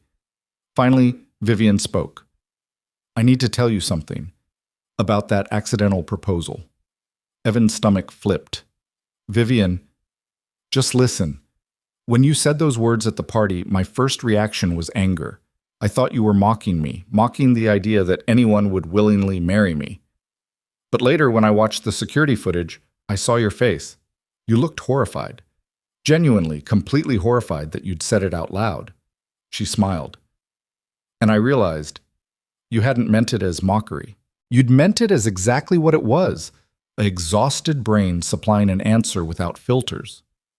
That's the generous interpretation. It's the true interpretation. But here's what I've been thinking about for weeks. That moment, that accidental, unfiltered, completely inappropriate moment, it was more honest than any proposal I've ever received, including the one from David, which was carefully planned and strategically timed and ultimately revealed to be completely hollow. Evan's heart was pounding. Where are you going with this? I'm saying that someday, if we keep doing this, if we keep being brave and honest and building something real, I might want to hear those words again. On purpose this time. With intention. As a question, not an accident. Vivian, I'm not asking you to propose. I'm telling you that I'm open to the possibility that for the first time in 5 years, I can imagine a future where partnership doesn't feel like a trap. She took his hand. That's what you've given me. Hope. The belief that maybe real connection is possible if you're willing to fight for it. Evan pulled her close, wrapping his arms around her in a hug that felt like a promise. I'm willing to fight for it. For you. For us. Whatever we're becoming. They stood there for a long moment, holding each other on his modest doorstep. Two people who'd found each other in the least likely circumstances and decided to believe in possibility anyway. The weeks that followed developed their own rhythm. Vivian came to dinner at Evan's apartment every Tuesday. Nothing fancy, usually pasta or stir-fry that they cooked together while Maddie did homework, and provided commentary on their technique. Evan and Maddie spent Saturday afternoons at Vivian's house, where Fitzgerald had grudgingly accepted that he now had permanent visitors who expected affection. They went to movies and museums, the zoo, and the botanical gardens. They had their first argument about whether to see an action movie or a documentary, which Maddie mediated with the patient wisdom of someone dealing with difficult children. They navigated the complicated logistics of dating while being extraordinarily visible. There were still whispers at Hart Industries, still judgmental looks from people who couldn't imagine a CEO and a catering worker as equals. But the whispers had lost their power. Vivian had made it clear that harassment wouldn't be tolerated, and slowly the culture began to shift. Other people started bringing their whole selves to work. The single parents who'd been hiding their obligations. The people with unconventional backgrounds who'd been pretending to be more polished than they were. The building felt different, more human. 3 months in, Evan's father called from Arizona, where he'd retired with Evan's stepmother. They had their usual surface-level conversation until his father said, "Your sister mentioned you're seeing someone. Anyone serious?" Evan glanced at Vivian, who was helping Maddie build an elaborate blanket fort in his living room. "Yeah, Dad. Pretty serious." "Good. You deserve happiness, son. After everything with Sarah, you deserve someone who sees your worth." "Thanks. She does. She really does." 4 months in, Vivian took Evan and Maddie to meet her mother, a formidable woman named Catherine, who lived in a pristine condo overlooking Long Island Sound. Catherine had heard about the situation from Vivian's father and arrived at the meeting with visible skepticism. It took Maddie approximately 15 minutes to win her over completely by asking intelligent questions about Catherine's garden and admiring her collection of vintage tea sets with genuine enthusiasm. By the end of lunch, Catherine was showing Maddie photos of Vivian as a child and telling embarrassing stories that made Vivian groan and Evan laugh until his sides hurt. As they were leaving, Catherine pulled Vivian aside. Evan couldn't hear what she said, but he saw Vivian's expression shift from defensive to tearful. Later, in the car, Vivian told him, "She said she was proud of me, for choosing happiness over appearances, for being brave enough to build something real instead of something impressive." Vivian wiped her eyes. "She said Grandma Harriet would have liked you, that you have the same kind of quiet strength that doesn't need to announce itself." 5 months in, Maddie asked the question that had been building for weeks. "Are you and Vivian going to get married?" They were having breakfast. The three of them now spent most weekend mornings together, trading off between Evan's apartment and Vivian's house. Evan nearly choked on his coffee. Vivian handled it with more grace. "Would that bother you if we did? Someday, I mean. Not right now." Maddie considered this seriously. "Would you be my mom?" "I would never try to replace your mom, sweetheart, but I could be someone else who loves you and takes care of you, like a bonus parent." "Would Fitzgerald live with us?" "Probably. He's very attached to you." "Then okay, but I get to help pick the wedding cake. Deal." 6 months in, on a Saturday morning in June, Evan and Vivian took Maddie to the cottage in Maine. The drive up the coast was beautiful, pine forest giving way to rocky shores, the Atlantic stretching endless and gray-blue under summer sun. The cottage itself was small and weathered, with a porch that overlooked a private beach and rooms that still held Harriet Hart's presence in the books on shelves and photos on walls. Maddie was enchanted immediately. She spent the first afternoon collecting shells and sea glass, building elaborate sand structures that the tide destroyed and rebuilt each day. Vivian showed her the tide pools where she'd discovered hermit crabs as a child.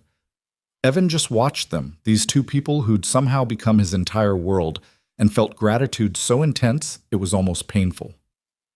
That night, after Maddie was asleep in the room that had once been Vivian's childhood bedroom, Evan and Vivian sat on the porch with wine and the sound of waves as their soundtrack. "I've been thinking about something," Vivian said, her bare feet propped on the porch railing. "About that night at the party. About your accidental proposal." "Are we ever going to stop talking about that?" Evan asked, but he was smiling. "Probably not. It's too perfect a story." Vivian set down her wine glass and turned to face him. "But I've been thinking about what I said on your doorstep, about wanting to hear those words again someday, with intention." Evan's heart started racing. And I think I'm ready, not for a wedding tomorrow, but for the promise of it. For the commitment that says we're building something permanent, something that matters." She took his hand. "I know it's only been 6 months. I know people will say it's too fast, that we should wait longer, that the logistics are complicated. But Evan, I've spent 5 years being careful and strategic and planning every move 3 steps ahead. I don't want to do that with you. I want to be reckless and honest and trust that we'll figure out the details as we go." Evan's throat was tight. "Are you asking me to marry you?" "I'm asking if you'd be open to it. If the idea of partnership, real partnership, the kind built on friendship and honesty and choosing each other every day, is something you want." Evan thought about the past 6 months, about store-bought lasagna and borrowed books, about Vivian defending him to her board and him defending her in return, about Maddie falling asleep with Fitzgerald on her lap and Catherine's proud smile, and the way it felt to be seen as exactly who he was without needing to hide or perform or pretend. He thought about that night at the party, exhausted and worried and blurting out the worst possible 3 words at the worst possible time. And he thought about how those words had somehow become the most honest thing either of them had said, the accidental beginning of something neither had planned but both desperately needed. "Yeah," he said quietly, "I want that. I want partnership with you. I want to build something real and permanent and brave. I want to marry you, Vivian Hart.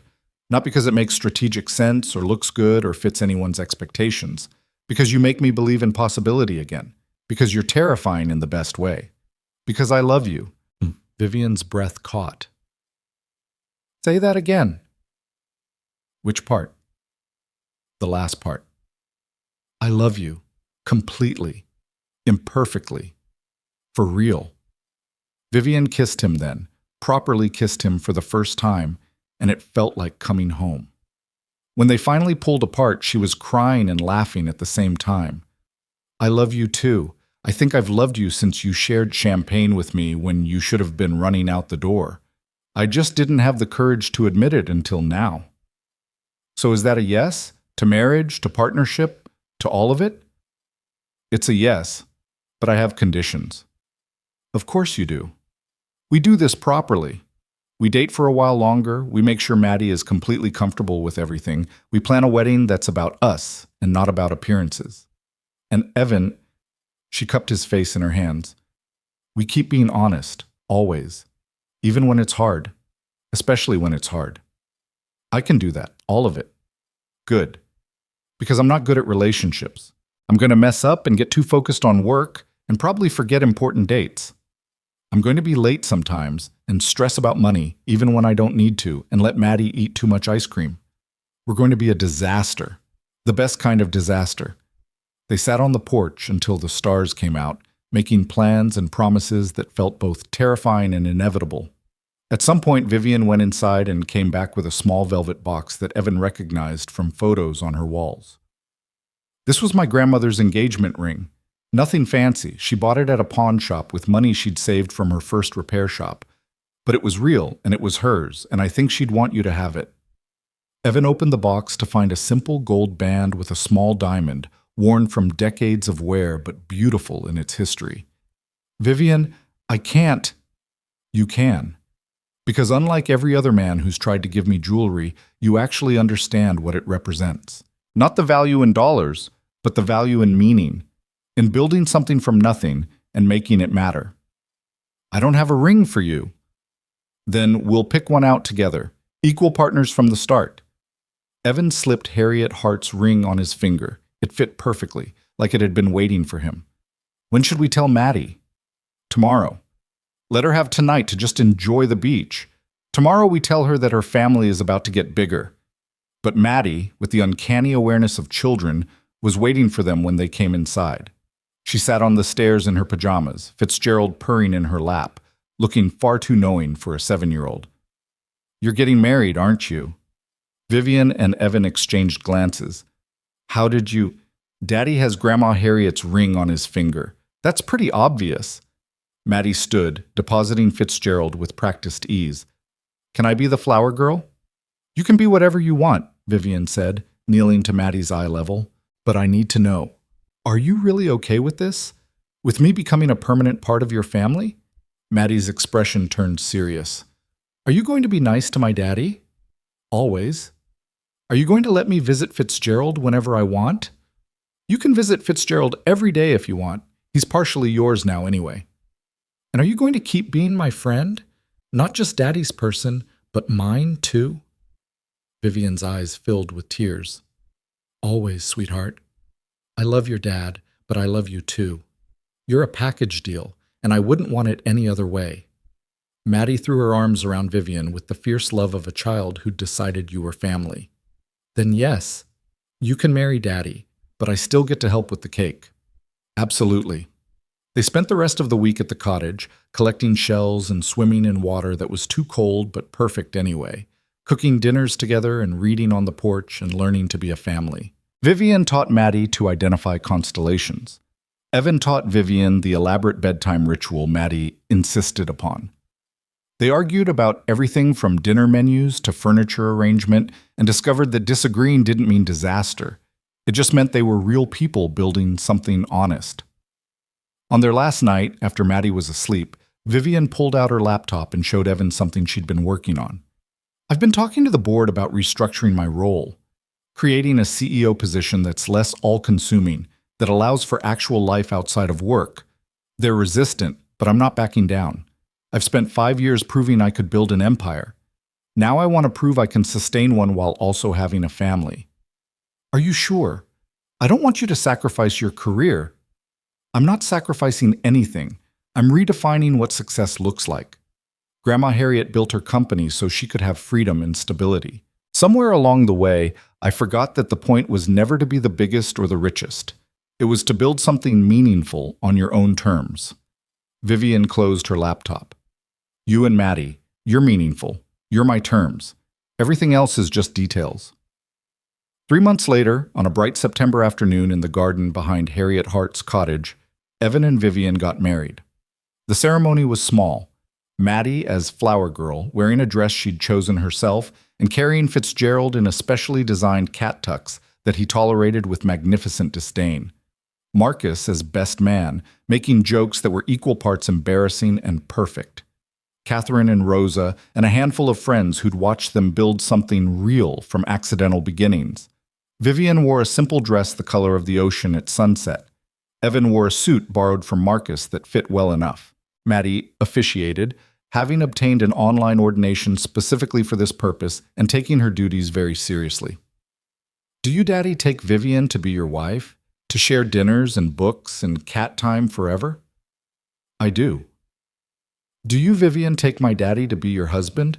To love him and me and Fitzgerald and be part of our family? I do, absolutely. Then you're married. You can kiss now, but not too long because it's gross.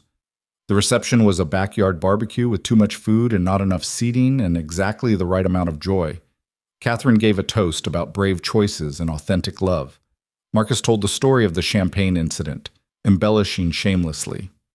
Maddie demanded 3 different kinds of cake and got them all. As the sun set over the Atlantic, Evan and Vivian found a moment alone on the beach. She'd kicked off her shoes and her dress was stained with grass and wine and the evidence of a day well lived. Any regrets? Evan asked, pulling her close. Only that we wasted so much time being scared. We weren't ready before. Maybe we needed to go through the fear to appreciate what came after. Vivian rested her head against his shoulder. Thank you for the accidental proposal, for being too exhausted to filter yourself, for giving me something honest when everyone else was performing. Thank you for hearing it, for being brave enough to believe something real was possible. They stood on the beach as the stars came out, Maddie's laughter drifting from the cottage where she was teaching Fitzgerald to dance, and Evan thought about that night at the party, about champagne and exhaustion and 3 words that had changed everything, about how the worst possible timing had somehow become exactly the right moment, because it had been unplanned and unfiltered and completely true. Then marry me, he'd said, not meaning it, not planning it, just blurting out the most honest thing his tired brain could produce. And she had. She'd married him. Not the accidental proposal, but the intentional promise that came after. The one built on friendship and honesty and choosing each other every single day. It wasn't the love story anyone expected, but it was real, and it was theirs, and that made it perfect. From the cottage, Maddie called out, "Come back! Rosa made more cake, and Fitzgerald knocked it off the table, and now there's chaos." Vivian laughed and grabbed Evan's hand. "Welcome to married life. It's going to be a beautiful disaster." "The best kind," Evan agreed, and they ran back toward the cottage together, toward cake chaos and cat drama, and all the imperfect, magnificent reality of building a life with the people you loved. The accidental proposal had become an intentional forever, and neither of them would have wanted it any other way.